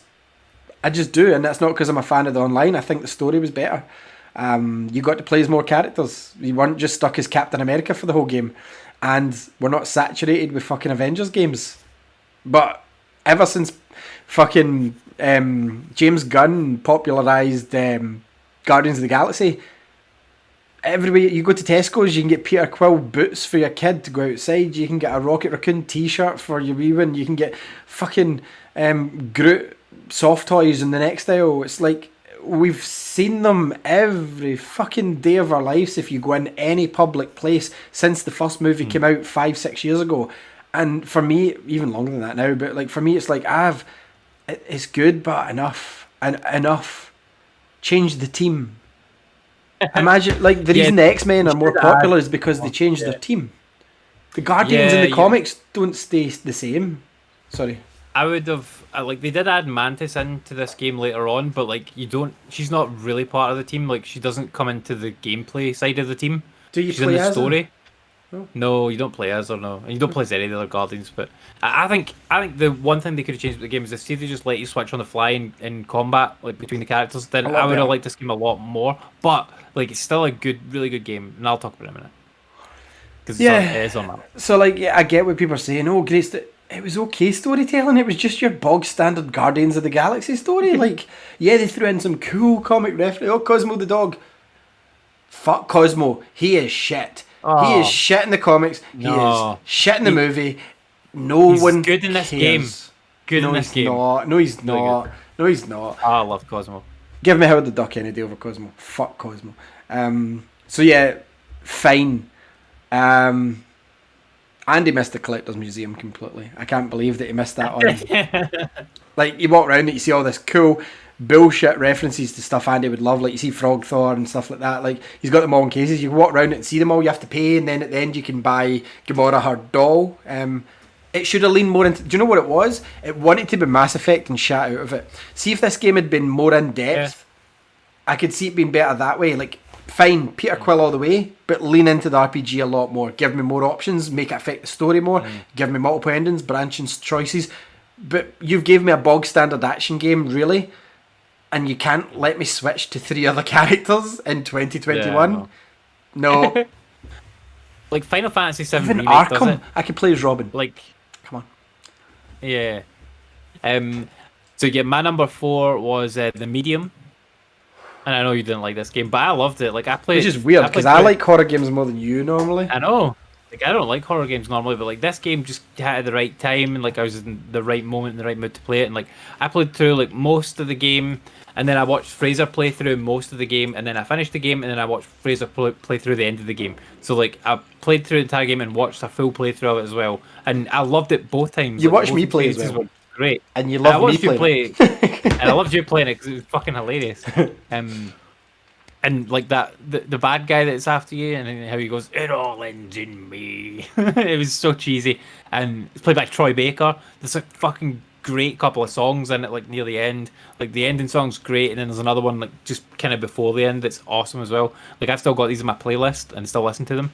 So yeah, like I love that. Like it's a horror game that I could get into that I thought looked pretty good, and like the split mechanic thing, I loved that. Thought it was awesome. It was a cool style.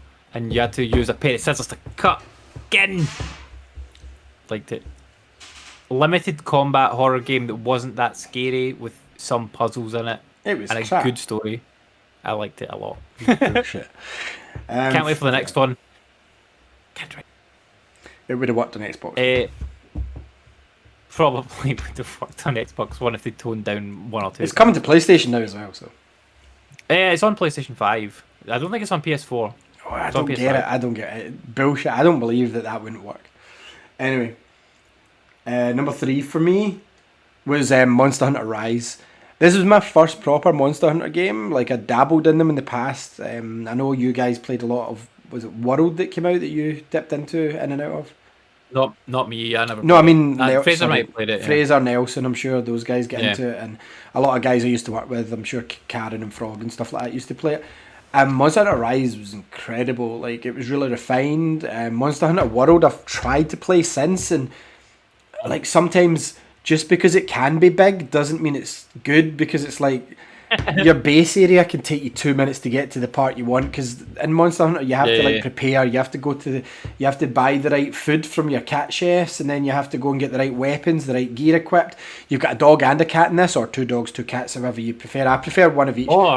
Or Sonic and Tails, which I haven't went back into to play. The crossovers for this game have been crazy, right? So really weird. Right, the one that made sense, that was totally cool, that I jumped in day one, I waited at midnight for it, was Okami. Yeah. That was so cool. So my dog still got Okami. But you can now have, I'm sure Mega Man's in it. I'm sure you can dress up as Mega Man. Yeah, some Mega Man. Sonic and Tails. But apparently this summer, Monster Hunter Rise is getting Sunbreak DLC, which is apparently the same size as the main game. And see, for me, surely you would just double down and release that as a second game. You just go, okay, a second game. This should be standalone. I don't think it should be a requirement for Monster Hunter Rise to have this, but it's also coming out in PC. I don't think this is coming to consoles by the looks of this now. So it's coming to PC, which is probably when Fraser will jump on it and claim it's the next coming of Jesus, even though I've been telling him to get it for Switch for over a year now. I played this at the start of last year, and it's the first one. I fully completed it. I beat even extra bosses. I loved hunting all the monsters. I love figuring things out. This one worked really well. You had like a sort of Spider-Man rope swing mechanic almost in this, that you could scale up walls and stuff, which wasn't in the older ones.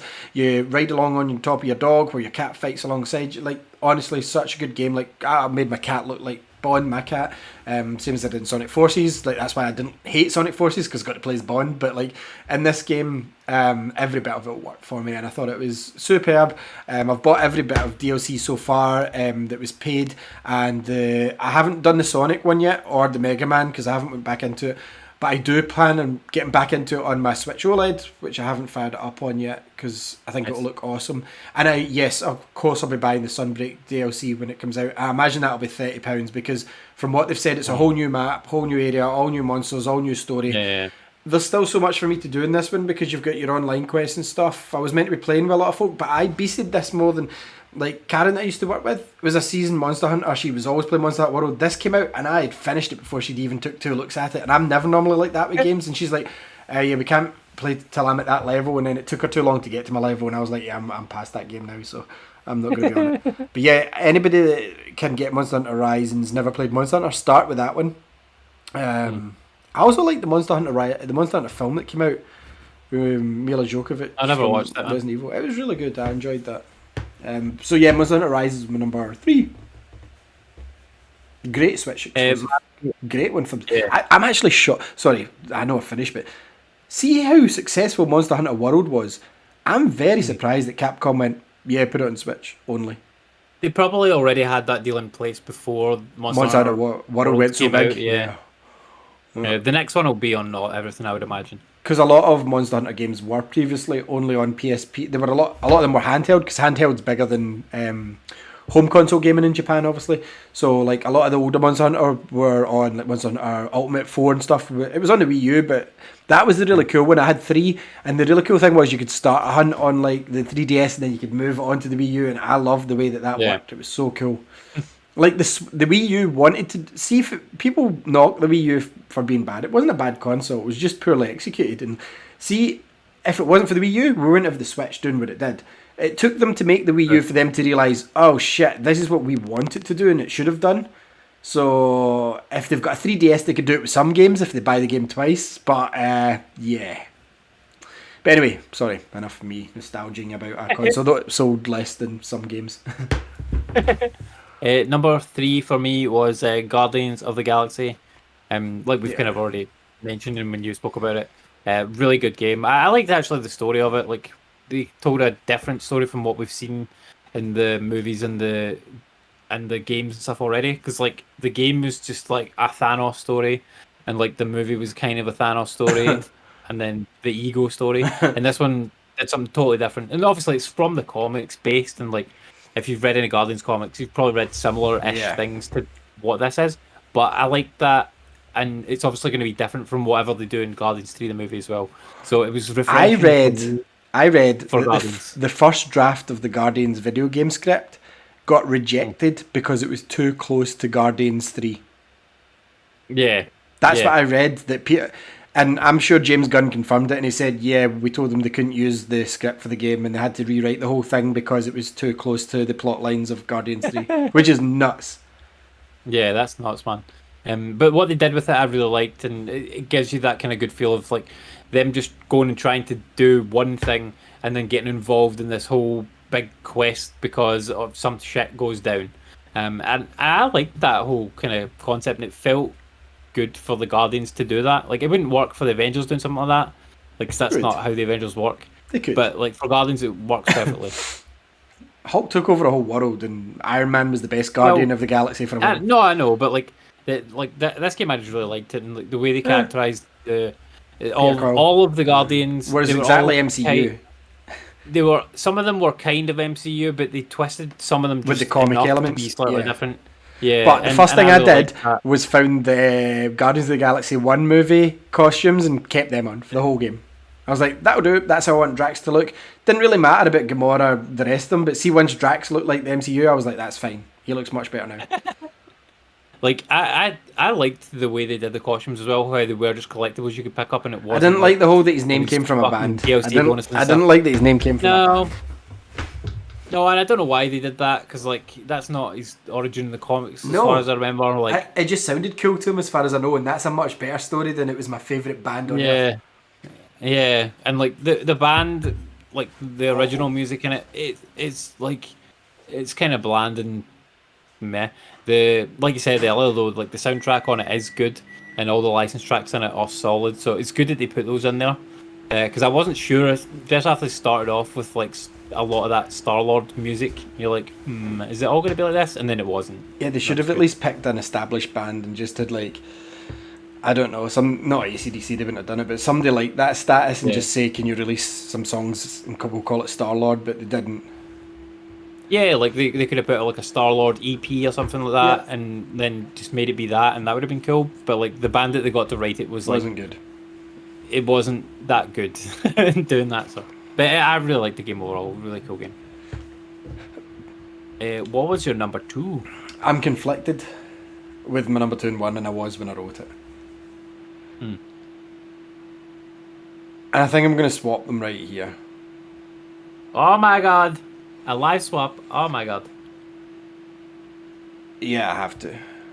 Because I've gone back and forth with mine a wee bit. New's always better. So Mass Effect Legendary Edition was at my number 1. It has to be because there's some of the best games I've ever played. I didn't go back and finish 2 yet, but I finished 1. So did you finish 1? You haven't went back to 2 yet, but I'm sure you will at some point because they've done such a good job. This is the best remaster ever made, point blank. And this is not saying remake. This is remaster. This is as close to a remake as you can get. The reason that they didn't remake it, they said, is because the amount of branching story paths between the 3 games, they would have had to start from scratch and redo everything from the beginning. There was nothing salvageable.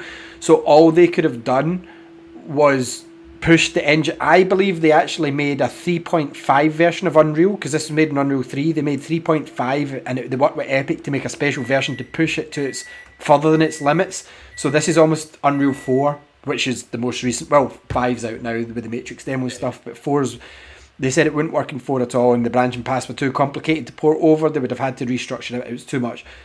It looks phenomenal. The playing is really good in it. Mass Effect 2, far better than Mass Effect 1. It always has been. I'm glad it's out the road. I'm happy with it at number 2 now that I've said this. Yeah, but I had it at number 1 just because I'm like, well, that's one of my favourite games of all time. It has to be. But I'm like, wasn't the best. News always better, as you say. And as good as Mass Effect is, I can't swap it. I can't swap places with it. Yeah, I mean, like that's not even on. That one's not even on my list. Like I I wouldn't liked expect Mass it to be Effect because you've 1, not finished like, them all yet. Yeah, I've only finished a third of the game, and like I will go back to Mass Effect 2 and play 3 at some point. Yeah. Definitely this year. Like I had intended to do it last year, but I never got around to it. But I like the game. It's good. Yeah. Yeah. I think number 2 is the right spot for them for you. Yeah, number 2 over. Yeah, number 1 deserves its number 1, 100% now. Yeah. Yeah, my number 2 is I would guess probably your number 1, which is Swap Metroid them. Dread. Yeah, swap them. No, my number 1 is like What's your number 1? Then we'll talk about Dread, because we can talk about okay. Dread. My number together. 2, number 2 is Metroid Dread, Yeah. and we'll talk about that together in a second. And my number 1 is Life is Strange: True Colors. No, swap them. You know that's No. bullshit. You know it's bullshit. No. You know you had more fun in Metroid Dread. Oh. You went back and replayed. You've never done that in your I life. know. Ever. Story above all for me. No, it's not story about And- that. Gameplay. No, always story for me. Like gameplay is Why secondary. you like It those can- fucking game can have- books? Exactly. Like a game can have 0 to very So little it could be gameplay, a and boost, I'll right? still- I'll stop you there. So it could And be I a was boost still- only Sonic game, right? You hate Boost Sonic, Yeah. which is gameplay. But if it had a good story, it would be a better game. It would be a game, right? Oh, just Yes. watch films then, mate. You're on the wrong show. But no, like Metroid Dread we'll talk about in a second. So I'll talk about Life is Strange first. Life is Strange: True Colors. They managed to get the series back, where they'd kind of gone off the rails a little bit. Because 1 was amazing. The Before the Storm was great, but not as good as 1. And then Life is Strange 2 was really bad. And I played the first episode and I'm like, this is shit, I'm not playing the other ones. And I did eventually go back and play them, and it confirmed for me that yes, it was a bad game. They had bad characters, and the gameplay and stuff like that didn't progress on really at all, and it was not a fun game to play. But this game managed to recapture everything. The gameplay was fun. It's not the most advanced gameplay ever. It's Telltale style, but taken a step further. Like we saw it like down at that thing down in London, where they explained everything. And basically, you can interact with fucking everything. Not quite everything, but like so much more stuff. You can go and look and hear what the character has to say It's a about point and click this game. little It's okay tiny to say thing. that. And like, yeah, I love that sort of shit. It's great. And this one tells a really good story, and they had a really cool episode, which was almost entirely LARPing episode, where they changed up the gameplay mechanic and made it like made you wander around the town, but then you would go into like meet characters, and then you would end up in a battle, which was a turn-based battle, which was based on choices that you made, and you would choose to attack or defend or like whatever, and do special moves, and you had MP and things like that.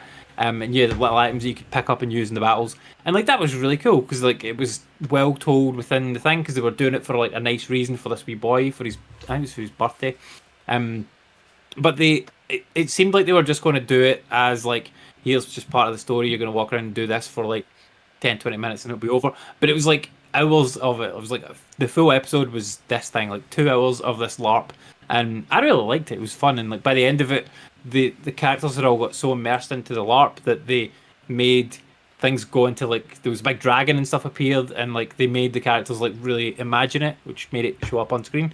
So like that, really cool. Like Imagine Dragons. Yeah, I suppose. Yeah, I love the way that they manifested the powers in this game as well, because her like Alex's power in this game is that she can sort of sense emotions. So like you walk around and you see somebody and they'll have like a sort of cloud around them of like a specific colour, and you can sort of hone in on that, and then it will let you sort of feel their emotion. You'll get like scenes and stuff you will see from that. Emotion. Get the fuck. I loved it, man. Like fucking great story they told, and like I went through and I played that whole thing, got the platinum, and I also bought the DLC, which didn't have any trophies on it, but was a totally separate origin story for one of the side characters in the game. DVD bonus discs, do you though? What? You don't get trophies with DVD bonus discs, which is effectively what it is. I mean, it's another point. Shouldn't this have been in your top 5 films? but no, like I bought and played the DLC as well, and I really enjoyed that as well. It was really cool. They basically there's a character in it called Steph that you can or cannot fall in love with in the game. You can choose whichever way, but it tells you her origin of like because she was in Life is Strange Before the Storm, which is the prequel to Life is Strange 1, and they bring her back into this game because she's moved to this new town, and they tell you her kind of origin and her getting to know the new town a little bit. But all of it's in the record store, and so you're like a radio DJ, so you're choosing songs to play and you're like reading adverts and stuff. And I found that really fun. It was like podcasting, like what we do here, and it was just that for like three hours, really fun. And you also had like a weird little like Tinder app thing on our phone that you could interact with different people. They would come up and you would swipe on them and stuff, and you could chat to them or like, and you would get bots and stuff. I thought it was funny. But I loved the whole thing, and I liked it so much that I don't care that there was no trophies on the DLC. Like that's how much I like this game. That's why it's my number one. Very good game.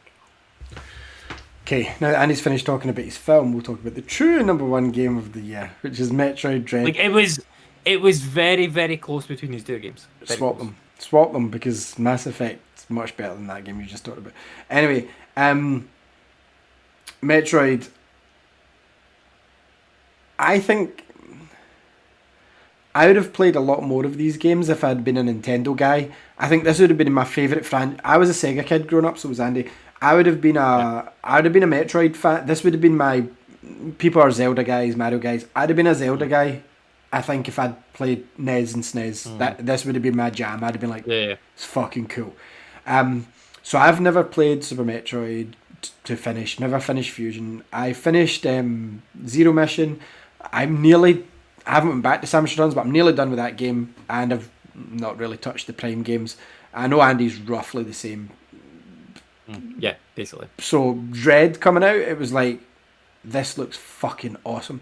What it does is it takes the 3D, if you don't know what it is, where have you been? You can get it for 30 quid just now on Amazon. Go and buy it just now. Good price. The mechanics are actually from the 3DS Samus Returns, which would be awesome to see on Switch. I don't know if it will, but there's no reason for it not to be. So you've got your parry attack or sort of block, which can be a parry if you hit shoot straight away.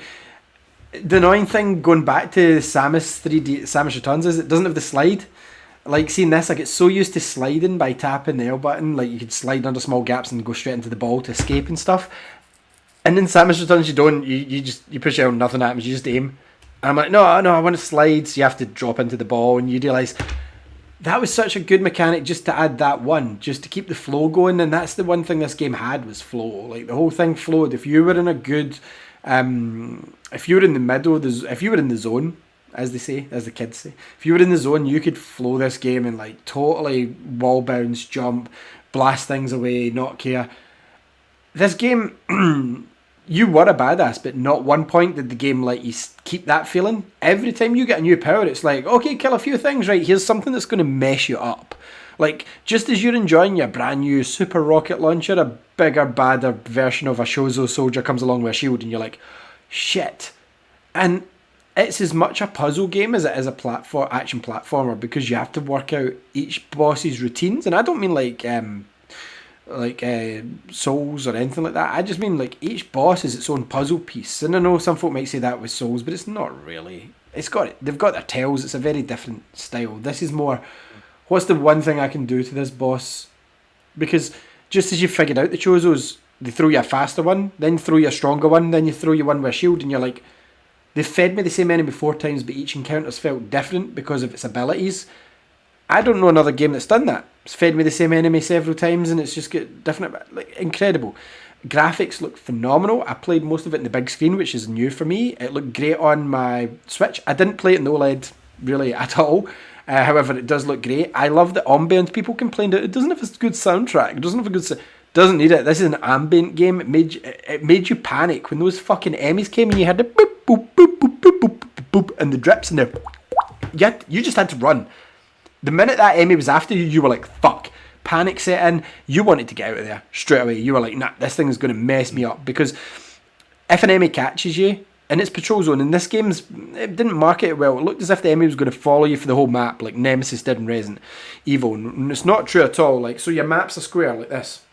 The Emmy could be in the middle. That could be the Emmy zone. Could be up here. Could be up here. At some point, you're going to have to go through that Emmy zone and just cheese it to get to the other side, because there's going to be something over there that you need every time, guaranteed.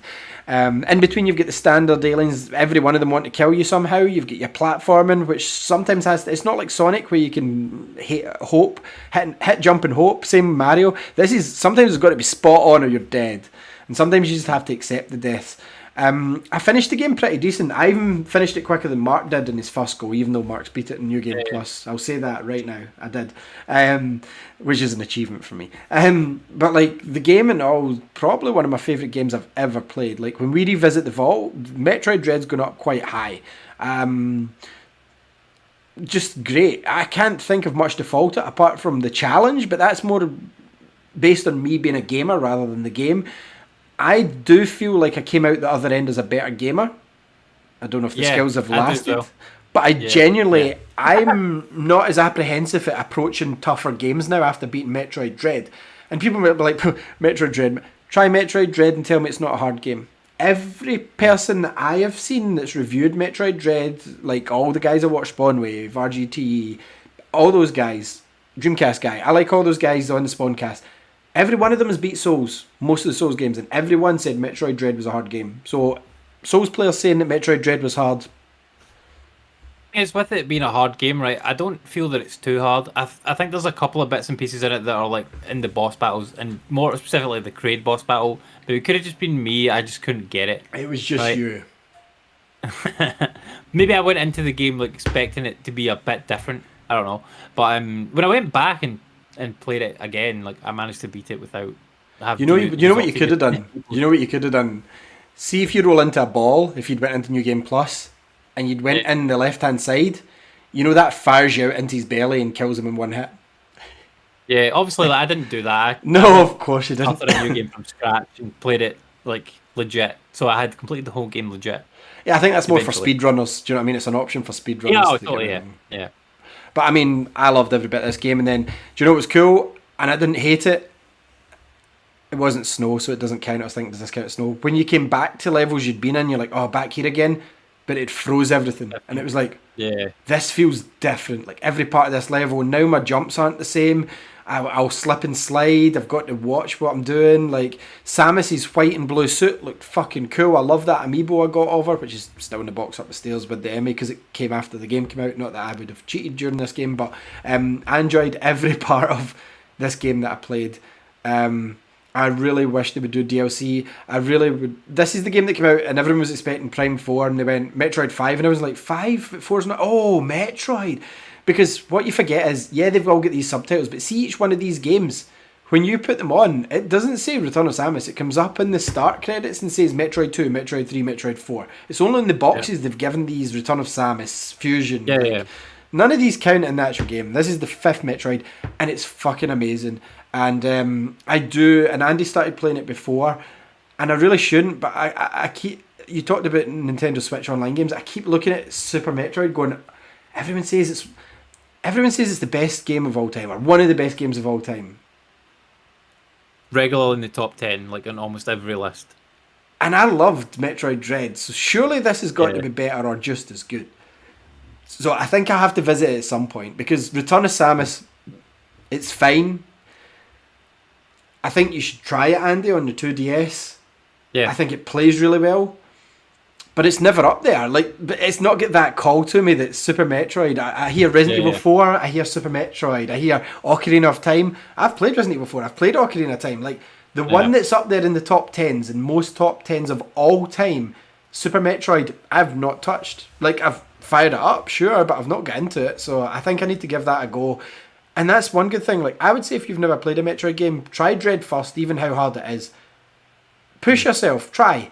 Get better. This isn't a game where you're going to win first time. It isn't hold right to win or shoot everything to win. You actually have to think about situations first.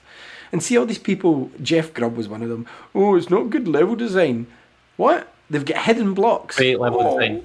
Absolutely great. It's because they've got hidden blocks. I'm sorry. I'm not a huge Nintendo guy, and I know that's a staple of the series. Yeah. Like, if there's an area that looks like... Yeah. It's a Nintendo thing. Like, they've had them since the fucking NES. Like, Mario has them. I'm like... Come on. They don't telegraph them the same way as, like, some of the other games do, but, like, just... Do you know what it is? Explore, shoot, those folk those journalists that said that were bitching because they were getting stuck at the game. They had a deadline for the review and they couldn't get past certain bits, so they had to wait for someone else to finish it to figure out how to get past certain bits. That's exactly what happened there, because they weren't being handheld. That's the problem. Yeah.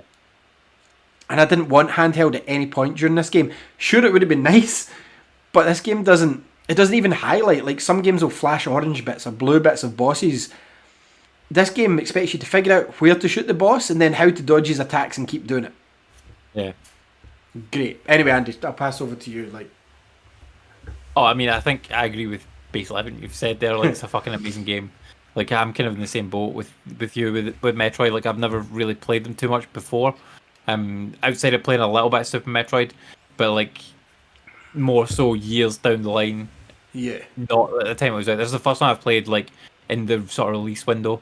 Because I got this maybe the week a few it came days out. after launch. Yeah, because you had it pre-ordered, then you fell out with Amazon because it said it was coming 2 days later, and you cancelled it, and then it sold out completely, and you're like, oh fuck, and then everyone was playing it, and you're like, I need to get it now, and I've cancelled my pre-order because I wouldn't wait a day, so I bought this game special. I bought a special edition and I bought digital because I needed it at midnight, and I don't regret either purchase. I think this game was worth the money I paid for it, and that's including both versions. I really do. Yeah, and you'll probably go back to it at some point play as this well. at some point. I will play this game. I love the fluidity of the movement in the game and like how fast you got by the kind of end of the game, like how fast you were zipping through the levels. Like, and it doesn't feel like that at the beginning. It feels like a slow-paced game. Like, take your time, like look around, shoot the things that come about. But like by the end of it, you're like ducking and dodging and smashing the enemies and ducking under blocks and blowing up blocks to get through areas and stuff. It was really cool. I loved the lava level as well. See where the level started falling down. Yeah, that was like, cool. Loved that. Like, it reminded me of Sonic, like 2D Sonic. But Lava taken Reef to, like, Zone in Sonic 3. Yeah, when all the stuff's falling down. Yeah. Reminded me of that, but Because like, of the taken to, drill like, modern day standards of 2D platforming. Yeah. I'm like, yes. I wish Sonic would do something like this. This would be fucking cool. Everybody was saying, is it worth full price? Is this a AAA game? The answer to both those is yes. 100%. Yeah, definitely. Can a 2D game be AAA? Remember all those articles? It's like, why wouldn't it? Why wouldn't it be AAA? Like the production values in it are so high. This is one of Nintendo's most cherished franchises. Definitely, like it has to be good and it has to look the part. And like this game nails both, like amazing. Like it looks fucking brilliant, and like it plays so good and it's so much fun. Like it is a hard game, don't get me wrong, but like it's if doable. I can get through it, like yeah, I can get through it. Yeah, anyone can get through it. If I can get through it faster than Mark the first time, you need to say. And definitely way faster than me. It was a couple hours faster than you, but I was like, I think I was 45 minutes quicker than Mark. I'm sure it was. It wasn't. Maybe it was an hour. I was though. He's done it in New Game Plus now, but I think I will revisit this and try New Game Plus because I want to restart it with all my powers. And like, apparently, it doesn't up the difficulty by much. All it does is the enemies all take extra hits before they die. That's the way it's more difficult in this one. So there's collectibles, but they're not worth it. I wouldn't say that they're worth it because basically all it is artwork, digital artwork. It would be cool if it gave you things like, see in the 3DS game when you scan the what do you call it, amiibo? When you scan the Metroid Return, you get the fusion suit, so you can play as a whole different costume. That's missing from Metroid Dread, I think. But again, this game came out of nowhere. And this is why people are like, Splatoon 3 is not getting announced this month or February. It is. Nintendo have a habit of doing it. They go, here's this game we've been working on. Yeah, it's finished. It's out in 2 months. You can pre-order it now. That's what Nintendo do. And I'm sorry, but if you don't think Splatoon 3 is coming out before summer, you're wrong. But anyway, Metroid Dread, it came out of nowhere. Here's Metroid 5. It's out in 2 months. Buy it. Amazing. Amazing game. It's funny because when they announced that, like, everyone was like, "I'll get late into next year." Came out, no bugs, spot on. Like, absolutely fine. Okay, this is how you do it. What the fuck happened to Cyberpunk? Which is still not fixed. Yeah, I didn't have big issues with that game either. I just want the next gen version. I will play it, but well, maybe. Like I think as a combined 42 level 1 hour game of the year would definitely be Metroid Dread. Like I don't play Life is Strange. List, fair enough, it doesn't like Life is Strange is above it, but like that's just how I'm a story. But yeah, I could for us combined, I think it's definitely Metroid Dread. Great fucking game. Oh, easily. Everyone can play it. And I mean that's a surprise to me. Like it really is a surprise to me. Mass Effect. I wouldn't have said that would be anywhere near the top, to be honest. Like at the beginning of the year. Or like last year. Well, it wasn't announced. We didn't know about it till the summer, remember? And then they went. That's true. Yeah. And then they just went, "Oh yeah, Metroid 5," and everyone went, "What?" And it said, "Yeah, it's out in October." Yeah. And people went, "No way is Metroid 5 coming out in October." And it said, "Please be patient for more information." And then they done a whole Nintendo Direct on it in the treehouse, and I'm like, "This looks cool. This looks cool." And then it came out. No delays, nothing. This is the day it's coming out. There it's out. Fine. So yeah, that's us. That's us. What was your top games of the year? Let us know below if you want. And if you're here and you enjoy stuff, subscribe. And you can see our stuff. You have to push the bell.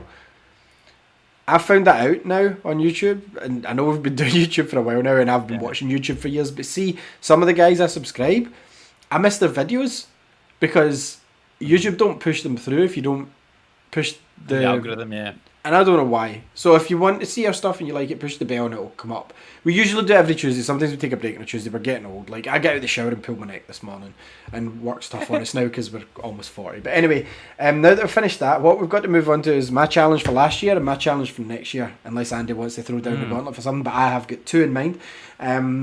Different from this year as well. One of them I think you might say fuck no to. Another one you might go, well, that's just as bad. But the first year of this challenge, or the first 2 years of the challenge, it was just see if we can do 12 games because I was feeling that Lexi had been born. It must be 4 years we've done this because when Lexi was born I was like, I don't feel like a gamer, I haven't played enough games, I need to do a game a month, 12 games a year, and we've done that easily, no bother. So last year I threw in the challenge, we'd done it a couple of years easily, and the challenge was to finish 2 Souls games on top of the 12. I started with all good intentions. Did I get there? We'll talk about the Souls at the end. But I just want to run you down the games that I've finished, and then Andy can run you down the games he's finished, and then he can talk about the game he claims to have finished.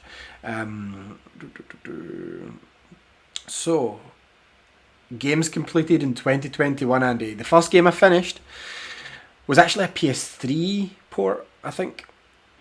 Hitman Absolution on the PS5. Nice. Really good. And I played that in the run up to Hitman 3, which still haven't touched. And I got it with the Hitman 2 and Hitman 1 pack. So what I did do was I played the PS5 version of Hitman 1. That was my second game I finished. Hitman is... Absolution was more of an A to B kind of thing. It was like, here's a small area, take some guys out, get to the end zone. Hitman is like, here's a city, listen into conversations, blend into the crowd, get a job at the hotel and start working in the laundry and poison like the guy's collar and things like that. I had a blast with this. I even put some on L3 to sprint, as you know, like some of my videos are up there, throwing fish to kill guys, you know, like there's a guy that used to work at CX called Call Me Kevin. He worked at CX in Ireland and he does better Hitman videos than I ever could. Check them out. I still haven't finished Hitman 2. Didn't really go back to it much. And like I said, I didn't get to Hitman 3. Which is fine. I mean, I bought them in a good deal because what they said was Hitman 1 and 2 were on sale and you get the PS5 version. So to me, that was 3 PS5 games for like £65, £70. So I'm like, sold. Give me the special edition then. Number 3. See, I've got 13 games in this, right? Number 3 is interchangeable because I don't agree with... This is more of a game than some of your games. But it was Game of Thrones Tale of Crows. It was a really good game. Sure. What? I said sure. Yeah, for the reason I finished an extra game was to call it 12 proper games. Because this was more of a text-based adventure. Like Andy likes. And I'm not a Game of Thrones fan, but I get engrossed in this game. You'll remember me playing it. And I was playing it during the show constantly. It was like one of those games where it was like... Instead of coming back every day... Because Apple Arcade, they don't allow in-app purchases, so they're not going to make you wait for a day. It's like, send your army out to the west, explore. What do you want them to do? Okay, check out the dead bodies or move around the dead bodies or leave them in peace and stuff like that. And different outcomes, you had different lineages, like your king might have died and then another guy steps up, and it depends on how you've treated your like kingdom and who becomes more powerful. There's many different endings. They've added stuff to it. I'm not going to go back, but basically you have to man the wall and you command the Black Watch. Is it the Black Watch? Night's Watch? Yeah. Night's Watch. Nice watch, yeah. You have to send them out and explore and check the wildlings out, and you can recruit wildlings, and story-based game. But it was so compelling because every so often you get bing bong, your hunting party's back, and I'm like, what did they find? And then it adds to more of the story, and it's like, it's a choose your own adventure. But again, I don't fully class that as a video game. Andy can if he wants, that's fine, and if he wants to add it to this, that's great, but I'm still naming 13. So then after that, what I did, Andy, 2016 this game came out. Ratchet and Clank I finally finished, the PS4 one. So that shows you how long I took to finish that game. So Ratchet and Clank, the next one, yeah, could be just as much. Number 5 was my first Series X game, because all of these have been PlayStation games so far. Yakuza 7. I can't believe that was just there. It feels so long ago I finished Yakuza 7. Absolutely fucking brilliant. First game I've finished and properly played in the series. Best game as well. I can't wait for the second one. Number 6, Monster Hunter Rise, obviously on the Switch, talked about that earlier. Great game. Number 7, Fast and Furious Crossroads on PS5. It was on a sale. It's a PS4 game. I played it on PS5. It was fine. It's no Forza. It's kind of like an A to B, the old Marvel games, but your character's a car, and some of the sequences are like that. It's fine. Number 8 was The Artful Escape in Series X, which amazing game. It won a lot of awards for me earlier on. It maybe should have been in my top 10, but I couldn't put it in there for some of the other games. Absolutely great game. I had a blast with this. It was on Game Pass. It's still on Game Pass. Go and have a shot. I loved the space opera soundtrack. It's cool. A lot of folk are putting this as the game of the year. Like a lot of people. I'm sure Tim Getty said game of the year for this. Number 9, I finished Superliminal. I spoke about it earlier in Series X. That's your kind of reminded me of the Witness Myst style game, but it's perspective-based puzzles rather than in-game puzzles as such, even though there are some in-game puzzles, but they're all based in perspective. Number 10, I finally went back, Andy, and finished a Platinum game. I didn't Platinum the game. This is by Platinum Games. This is a PS4 game. It's TMNT Mutants in Manhattan. Nice.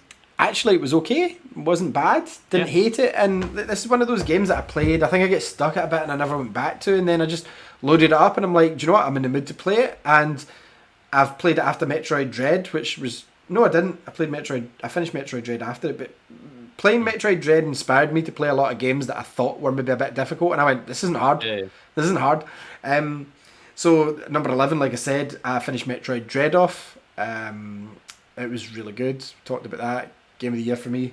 Number 12, I finally went in. Do you know what? Just to get it off my Switch, I went and completed Pokemon Sword.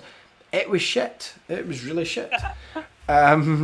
Just there's nothing good about it. At the end, it's really boring. It just extends the end as well, man. It's like, okay, so you've made it to the championship series. Cool. But you have to fight all the gym leaders you have to fight all the trainers you've met along the way first. Why? I've beat them all, but whatever. So you beat like 4 or 5 of them, and it's like, okay, so now you move on to finally fight the league champions. Oh no, the bad guy's done something. You have to go to a tower, climb up this tower, and it's one of those lifts that stops at every floor. You know those ones? Oh yeah. And I'm like, this is just padding for the game because you get to the top. And you don't even fight them. You just sort something out with them, and then you go back and you fight all the league champions. And just before you you fight the final boss, who's the guy with the cape, the league champion himself. The bad guy does something else, and you and the league champion have to go and sort him out. And you have to fight a Pokemon god that tries to destroy the Earth, but then it allows you to catch it. I'm like, no way is this going to allow you to catch it, and it's going to stay in the Pokeball. They fucking do. Yeah. It's like this is like this mad shaped thing. So you catch it, so I caught it, and then it's like, right, now go back and face the challenge, and I'm like, I'm going to the Pokemon Center healing this fucker up, and I'm using him, and I did, and I just wiped him out. I'm like, I thought it was going to be one of those things, you know how in Pokemon sometimes it doesn't let you catch them because they're too powerful, it just needs... No, but I caught this fucker in my Pokeball, so have at it, and I won. I caught 35 Pokemon total in the game, Andy, as I discussed in the show previously this year. And some of them are evolutions. One of them was my Pikachu transferred from Let's Go, and 2 of them were gifts that were given. So I went out my way not to fill a Pokédex. I avoided most fights that I could. Absolute bollocks game. But I am intrigued by Pokemon Arceus, which is out in 23 days. It's a different style of game. Pokemon Sword is the exact same game as it's been since the Game Boy with fancier graphics. And I still say to this day, Pokemon Sword was a 3DS game till the Switch started selling shitloads. Probably. And then what they did was they delayed it a year and added the open area. The end. And the open area is shit as well. And lastly, I finally went back and finished another game, which I should have finished years ago. Played it in 60 frames per second though, with the Series X update, and it was Sonic Generations. The best 3D Sonic in a game. But for some reason, when they add 2D Sonic to a 3D Sonic game, the mechanics are all off. It just doesn't feel right. Same for Sonic Forces. Sonic feels way too heavy and just doesn't move or feel right. I don't understand why they can't just give them the 16-bit feel, like that sort of control method. Why they have to try and incorporate this bullshit modern Sonic. If you're going to add classic Sonic, why even make them 2.5D? Just swap that stage to 16-bit graphics. People would understand. Do the whole... That's there. Take that sound effect for free. Use this wormhole effect as well. And then all of a sudden it's 16-bit. There, problem solved. Instead of this bullshit 2.5D runs through mud piece of shit Sonic. All in all, it was quite cool to see some of the 3D stages in 2D and some of the 2D stages in 3D. Like Sky Sanctuary in 3D was awesome. I love that zone in Sonic 3. Sorry, it's 3 and Knuckles, sorry. And... like to see things like City Escape in 2D, that's cool as well. Like, really good. I will never go back and... I got all the Chaos Emeralds, but I'll never go back and collect all the red fucking rings now, because that tends to be the thing in Sonic now. It used to be get all the emeralds. Now it's the emeralds come to you during the story, and then you have to go back and collect the red rings, and it's like, I don't care about those. So Sonic Generations, all in it was okay. Personally, I preferred the story in Sonic Forces, and I like how that continued into the comic. I like how Sonic Forces was Robotnik won and threw Sonic in jail and took over the world, because that happened in Sonic the comic when I was younger, and then it led into the comic, the new IDW series. Good, no matter what folk think, but Sonic gets a pass more than other games for me, and that was my 13 games. Did I finish a Souls game? We'll find out after Andy's 12. What did you finish? So I finished 16 games in total in the year, not including any games which you would term to be not games. I discounted all of those. Technically, I finished 16 games. 3 of them I'd already completed, though. Because 3 of them are on yours. Yeah, so we basically finished the same amount of games, but I discounted all of the like Emily's Away 3 and like I beat these kind of bullshit platinum games that were like took 10 minutes and stuff. Yeah, Like that. I walk didn't count any forward. of those. Yeah, like I didn't count any of them ones because they were just like nonsense that I picked up for buttons and like I had no effort required. Don't get me to beat wrong. them. If people want to consider those as games, they can. But see, for me, That's a text based adventure is that. It's a text based adventure. It's not a video game for me. It just isn't. It can't be. Yeah, and like I still consider them video games, right? But like I just don't include them on this list because I can easily beat 12 games without I could do having that. to count That's, them. you could So- read. You could do 12 of those books in a month. Oh yeah, yeah. In a week, in a day, even some of them like. There's some of them you but can the set games to that I did auto finish- skip, and then you can turn the speed up. Yeah. Because I've seen Greg do it on Kind of Funny before, just to get platinum while he's working. Yep, I beat at least one of those this year. I did not include that in my list. Yeah, so I beat Yakuza Like a Dragon. Like I've spoken about it on the show a number of times before, and you've spoken about it already. It's a fucking great game. I beat The Medium, which I spoke about earlier. Beat Gears of War 3. Funny thing And Gears of War behind Judgment. before you move on with Yakuza, the funny story behind that though, for those that don't know, Andy and me thought this was Game Pass. They made it sound as if it was Game Pass with some word trickery. They put it in a Game Pass showcase. And then it wasn't come to Game Pass, and we went, oh well, fuck it. But then the more we looked at it, we were like, well, do you know what? We were quite excited about that game because it looked quite cool. So we both pre-ordered it. I put the pre-order down for us both. Andy sent me over some money on PayPal, and then the Game Collection or whoever it was ordered it off, started messing us around because they're not Amazon. They're like, yeah, we're cheaper, but you might not get it for a week or two. And I'm like, no, I want to know when you're posting it, please. And they're like, yeah, within 7 days. And I'm like, no, it's out tomorrow. Like, you've not sent me a disc. We pre-ordered it. It wasn't like we ordered it on the day of. Like, it was pre-ordered. And then they all of a sudden said, yeah, you'll get it within 5 to 7 days. I'm like, no, now, please. I can get it tomorrow. So I ended up buying it digital, I believe. I went, fuck this. And I don't know what happened with you. I don't know how you ended up getting it.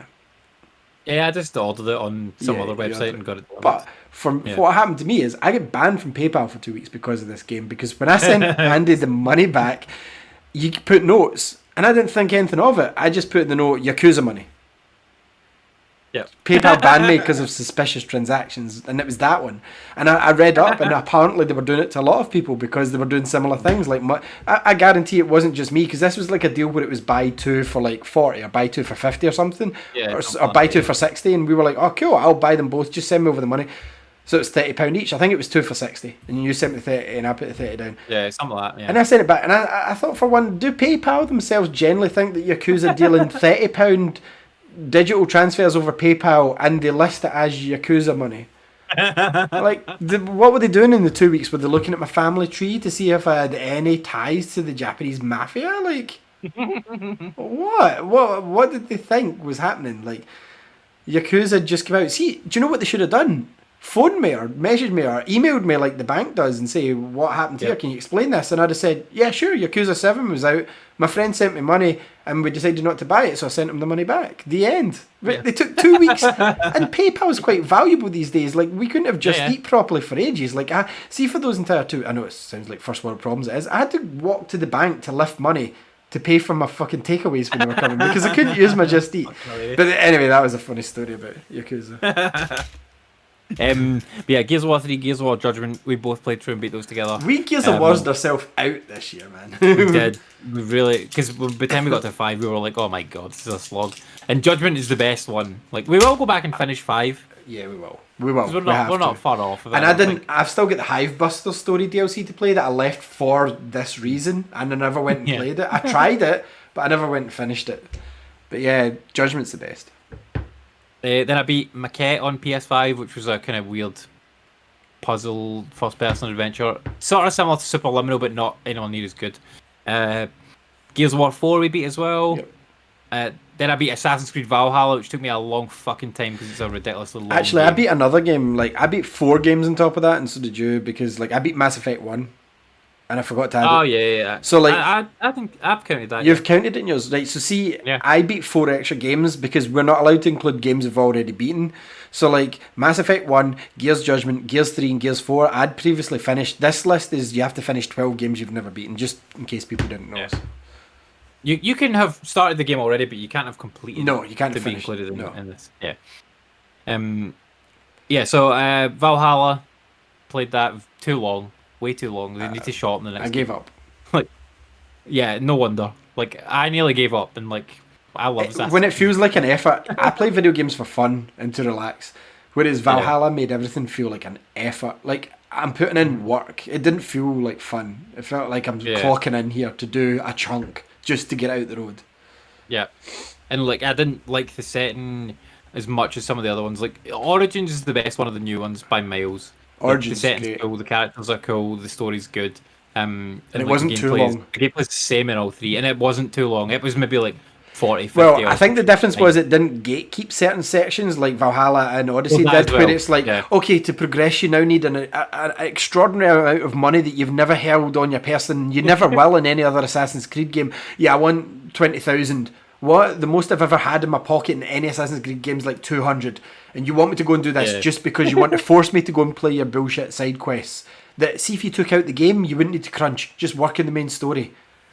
Valhalla's not as bad for that, like the grinding. Odyssey There's was not awful. grinding, See the but, bit like, that you got to the bit. that Odyssey was bad for it. You know Yeah. the city ran by the women, and there's the big woman in The charge. pirate lady, Yep, yeah. That's the bit I stopped at. She's like, "Yeah, I'll help you Yeah. to progress the main story, but you need to pay me like this. It's too much money." And I'm like, "What?" Like, I don't even have enough to afford a sail on my ship because it's not a game about gathering Yeah. money. And now all this is so that I have to go and do your stupid side quests that are all Yeah. just time-consuming padding. Like, I don't need to do this. Just help me out because you're a good gal. She's like, "Nope, go and get me the money." Like, I think that would be fine if there was some other option, because they do that in The Witcher, where they're like, "Oh, you need to pay me money." Pay me but or there's another way you can get charm around or something that. or So, intimidate. Yeah. yeah. Yeah, I beat Valhalla. Like, Yeah. I'll never play again. Oh, it's so long. I beat Mass Effect as well. The remastered version. Good game, but I didn't like it as much as I hoped I would like it. The story was really good, but I didn't like the gameplay that much. It felt like an old game. It, I agree, but it's the best they could do with what it was. Like, that has never I felt understand better. that, yeah. Like, see, if Yeah. you played the original, you'd be like, "What the fuck is this?" Like, run doesn't always work. Like, Yeah. controlling the The car the thing, Nomad, oh my like God, the that's Nomad horrible. was. It was great in the Mass Effect 1, put it that way, compared to the original. Like, sometimes you can't even get into cover. Like, getting into cover was sometimes too easy in this one, I would say, because the minute you touch something, he's in cover. But in the original, you could stand behind it, and Shepard's still just standing like that, getting shot in the arm. So, yeah.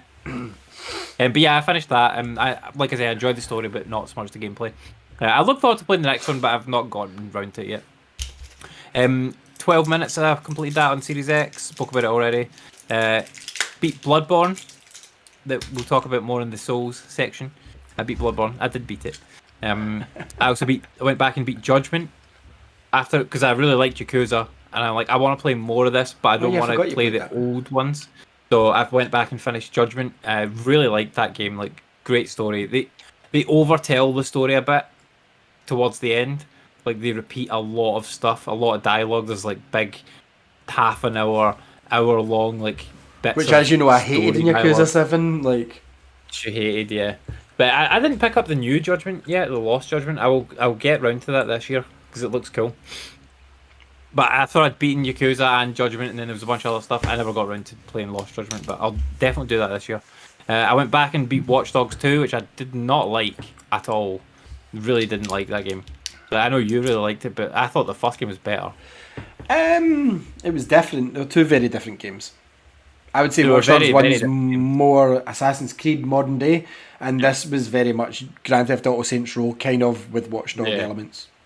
Watch Dogs, the new one, is back to kind of more like the first one, which I'm not. You'll probably like it more than me, and it looks great on Series X. I'm definitely going to pick it up this year because I want to try it with like that DLC. Oh With yeah, the- yeah. Where Aiden and what's the guy's name with the mask? He's in it, and it kind of connects one. Yeah.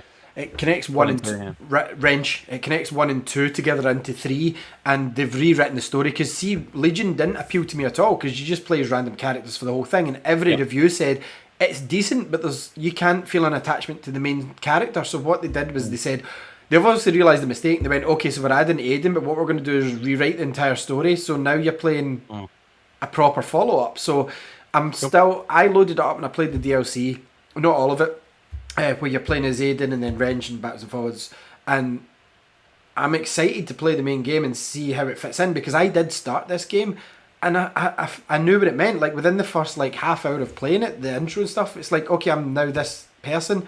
Who is this? And it's like, oh, you're Ben, you're a postal worker. But then you can just swap, and it's like, why? Yeah. I want a character to be grounded in. Like, Yeah, I definitely. don't mind having teams that I can send out. Like, keep that, which I think's still in it. Obviously, I think what it does is just basically replace the player character as Aiden, and it adds in story to make sense. So that's a game I hope to finish this year as well, because it looks phenomenal next gen, PS5 or Series X, however you play. Yeah. Then I beat Superliminal on Series X. Good game. Like we spoke about that already. Life is Strange True Colors obviously was my #1 game of the year. Beat that. And we spoke about it earlier. Metroid Dread, we spoke about it a lot already. Beat that too. And then finally Guardians of the Galaxy. And we already spoke about that, and I beat that. Yeah, I should probably go back and finish it. Good, it's not that long. Yeah, I planned on beasting it and trading it. That's why I bought it physical. But anyway, my challenge for last year, on top of that, so we've both passed with flying colours, part 1. Part 2 was to finish 2 Soulsborne games, and I did dig into Dark Souls quite a bit, and then I just went, I can't. I then started Demon Souls. I think I'm progressing okay, but it just... Right, we are back. Apologies if this is part 2, but yes, we're now going to talk about the Soulsborne challenge. It usually does just combine them into one. I think it's usually a glitch in the system, because I've got it was the same, remember StreamYard used to cut us off after a certain amount as well. It was weird. It's almost as if YouTube's got a limit for live, because that was just over 2 hours we hit there. So 10, 11, 12, 1. No, we're on nearly 4 hours now. Which has been a while since we've done that, but sure, the year always goes extendable. So yeah, I put a chunk into Demon Souls, but it kind of knocked the hope out of me. Not because it was too hard at all. It's tough. Like, normal enemies can kick your ass. Like, Metroid Dread's tough more so in the bosses and the progression. The standard enemies are usually, you can deal with them. Even if they chip away like half of your health, you can still get... If you get into trouble in Demon Souls, you're fucked. Like, one skeleton can chop you up. Same for Dark Souls, same for like Bloodborne, stuff like that. Demon Souls, I would argue, is the hardest of them all. That's what I've read as well. And it's mostly because from what I played in Dark Souls, I can cheese a bit, die, and then I'm back at a bonfire. Sure, the enemies respawn, but then I'm like, cool, I've not lost level progress. Demon Souls, I can... It must be a YouTube thing, so we're back. What these games tend to like doing is hide skeletons in corners or behind things to jump out at you sometimes, to give you a mini jump scare, nothing terrifying. But the minute that happens, if it catches you unaware, if you're not walking about with your shield up constantly, you die. And instead of the last bonfire, which might be a wee while back, this starts you at the beginning of that level. The beginning. And if you don't have the patience to make it through, you've lost everything, like all your souls and everything. So I think Demon Souls broke me a wee bit, and I should have just stuck with Dark Souls, because remember, I was at a grind point, you know the point I was at, and I was doing quite well. I was leveling up and I was just happy grinding it out there, and I packed it in. I'm like, I'm not doing this. I'm just simply not doing it. So no, I did not finish them. Andy, did you finish Demon Souls or Dark Souls? I did not finish Demon Souls or Dark Souls. Great. So Andy didn't finish a Souls game. I finished Bloodborne. I didn't finish a Souls game. Yeah, you finished Bloodborne. Though. However, no one's seen any video record. No one's seen any photos. If it was me, I'd be jumping for joy. I was taking photos of Metroid Dread, sending it to you. I did beat this game. I promise I did not do any shenanigans to beat the game either. Obviously, I'd already put, like in Bloodborne, I already put 50 hours into it before I'd ever started this challenge, and never went back to the game. I played it like when it came out 6 years ago, and then coming back to it, I was already 50 hours in, so I'd already leveled up a lot. So by the time I worked out what to do, and there was a lot of googling how to beat bosses and shit involved in beating this game, and getting guided by D-Sonics when it first came out. When it first came out, yeah, like I didn't do any of that this time. I didn't have any outside assistance. No, but what I did say, I did lay some ground rules down and say, look, watch YouTube videos all you want. The games are tough as they are. Yeah. So I read up like Yeah. basic builds, what's best to do. I didn't look up level guides per se, or like how to beat like standard characters or bosses. Really, I know you get further into yours than mine, but I tried. I can't do it. Those games are beyond me, and I just don't think I like them enough to put the time in. Demon Souls, I might dip back into now and then, but I think I can trade that. I just think it Like- looks phenomenal and plays nice, but for you to have the patience with Bloodborne, that's quite impressive. Bloodborne, I really liked the world. I think is what kept me going, and like doing the stream of it every week, like, was really fun as well. Which I just mysteriously stopped doing disappeared that before because- it was finished. Well, I got most of the way through the game on the streams, like, But not all the Yeah, way, I went- am I right? I went, and then I went back to just mop it up because I was kind of nearly done by the time I got to the streams. But the I used to like watching Like, I it because did- that was my okay. Andy's going live. It's a Monday night. It's time for my bath and sit Andy on the toilet with my tablet and sit and watch Andy. And then I just would got too chat. busy, I'd like, put the on a chat up on Monday. my phone and I'd chat to you on the phone and watch. Yeah, I just got too busy on a Monday night to like do the stream anymore. But anyway, so I did finish Bloodborne, and I did try to finish Dark Souls, and I got a bit of the way into the game, but it's because I'm playing it in that order. It's not as good, even though I'm playing the remastered version. It's nowhere near as good as Bloodborne. Like, it's much slower, and like the graphics are not as good and whatnot. So, like, I struggled a lot more to get into Dark Souls than what I did with Bloodborne, which was frustrating because I was like, this is my game. And by the time I think I put 10, 15 hours into it. By the time I'd got that far into it, I was like, I'm not enjoying this, and I'm struggling to like find the motivation to keep going with it, even though it's for the challenge. And I'm like, should I go and get another Dark Souls game, or just kind of give up? And I just kind of gave up. Which is fair, but at least you played one. But I'll say this. I'll say this. We've both had a taste. We didn't hate it. You enjoyed it. I enjoyed some No. parts. What I will say is, I played the Elden Ring beta and did okay. And do you know the only bit that stuck me? I was like, do you know what? This would be cool if I was playing with someone. You can play this as co-op. So what I think Yep. we can make a wee night, an Elden Scrolls night, and we can co-op. We might. I'm not promising we stream it every time we play, but we might stream some of our gameplay of it because I think this year I want to play most of the game with you. I want to finish a game with you that neither of us have played. Like, and we've done it before with like Gears, but I've played them all. We've done it before with single player games alongside each other, like Metroid Dread and like The Yeah. Witness and stuff. But Elden Yeah. Ring seems one that, by your powers combined, you know, like Captain Planet style, we might be able to, Yeah. to beat it in Yeah. decent time. So I'm quite intrigued by it because it's the whole world and the history was built by George R.R. Martin, and it seems very Lord of the Rings inspired, mixed with Demon Souls, Dark Souls, Bloodborne, a bit of everything in it. And I'm intrigued by the story in it as well. The gameplay looked cool. The open world, I don't want to say Breath of the Wild, but it feels cool. Whereas, Enemy designs look awesome as well. Like, yeah, some of it, and it's this whole cool story, and I'm intrigued. So yeah, I've got that pre-ordered, and I'm sure I changed my pre-order to PS5 so we could play it together, which is perfect for streaming as well because Series X sucks for streaming when there's two of yous. Yeah. Even for Yeah, one it because does. it doesn't have camera options or anything like that. But no, we might stream some of this, if not all of it. But I definitely think, even if we're not streaming, we should try and play the majority of this game, if not all of it together. So that's a good thing we've got out of it. A good thing. yeah, definitely. So, challenge for 2022, Andy. Oh god, here it comes. So, What's the number? the number of games you need to finish is 24. Oh my. 2 a month. Holy shit. Okay. 24. I think that's more of a challenge than 12 for us. Because Oh, yeah. we're hitting close to that. Right? As an additional, do you want an additional challenge for the first year of 24 or do you want to leave it? Give it the additional challenge. We'll give it a bash. It's a bonus challenge, this one, right? You know your spirit board in Smash? Oh my god. You can't beat that. You can. For that. You can. No, but I think that's more doable than Dark Souls. jeez. I mean, it's easier because you can just put it on the easiest difficulty. Yep. That's an option. Just It's fill just it. time. Well, there you go, time. Well, if you can complete it, then fine.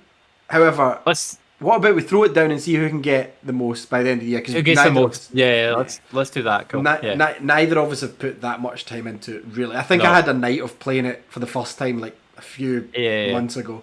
So yeah, we'll do that. As close to finishing it as you can. We'll put as much as we can. So that's the challenge for this year. 24 games and the Spirit board and Smash Brothers. Because Okay. I How think many it's games have you beaten? How many games have you beaten already? this year. The 5 days. Yeah. 0. What Alright, about okay, you? No, I haven't beaten any. I haven't What even do you played think? a I'd game finished at all. 20 games in 5 days? No. I'm like, he's fucking gone and like to old games and completed them. Nah. Like in these 5 days. Right, cool. Nah, the past few days I've been playing that Sonic Robo Blast with the mods. So I haven't played anything. 24 games is definitely doable. Like, there'll be. I still won't include any of the quote unquote bullshit games on the list. But there'll definitely be probably some older games that I might go back to Yeah. That's what I'm thinking as well. to finish off, or like shorter games that I could go and finish, like some of the like I don't know Mario games or something. Yeah, that's what I'm thinking, some Sonic games. But 24 seems a good challenge in the Spirit board. Finish it if you can. Yeah. Otherwise, it's who's had the most spirits. And we'll see by Cool. this time next year. Yeah. Cool. That's Yeah, fine. I That's like sorted. That's sorted. And if we manage to finish Elden Ring this year, that'll just be a bonus thing that we can do. Yeah. Not as a challenge or anything, just as a thing. But I reckon we could do it. I think we could probably do it. Because I coped okay. I coped better in Elden Ring, and I don't know if it was just because the open world or I just got it straight away. Because sometimes you feel trapped in like Dark Souls and that because you're sometimes backed into a room. And I'm not saying there's not rooms in this because there is. I got to a dungeon where it's very much like, oh shit, okay, so these are now the rooms that I don't want to be in. But the open world felt like it had more stuff to do than Halo Infinite anyway. So yeah, so that's our challenge for 2022. If you want to play along, it's 24 games and as many spirits as you can or complete Smash. Now this only counts if you haven't really got spirits in Smash Brothers. If you've got like 999 out of 1,000, then okay, you can't do that challenge. But yeah. So anyway, thank you very, very much for joining our super extended Game of the Year show 42 Level 1. If you've made it this far, we thank you. Leave us a comment below with all your games, TV shows, movies. We'll get back to you. And hopefully we'll see you next Tuesday right here on 42 Level 1. Happy New Year. Happy New Year.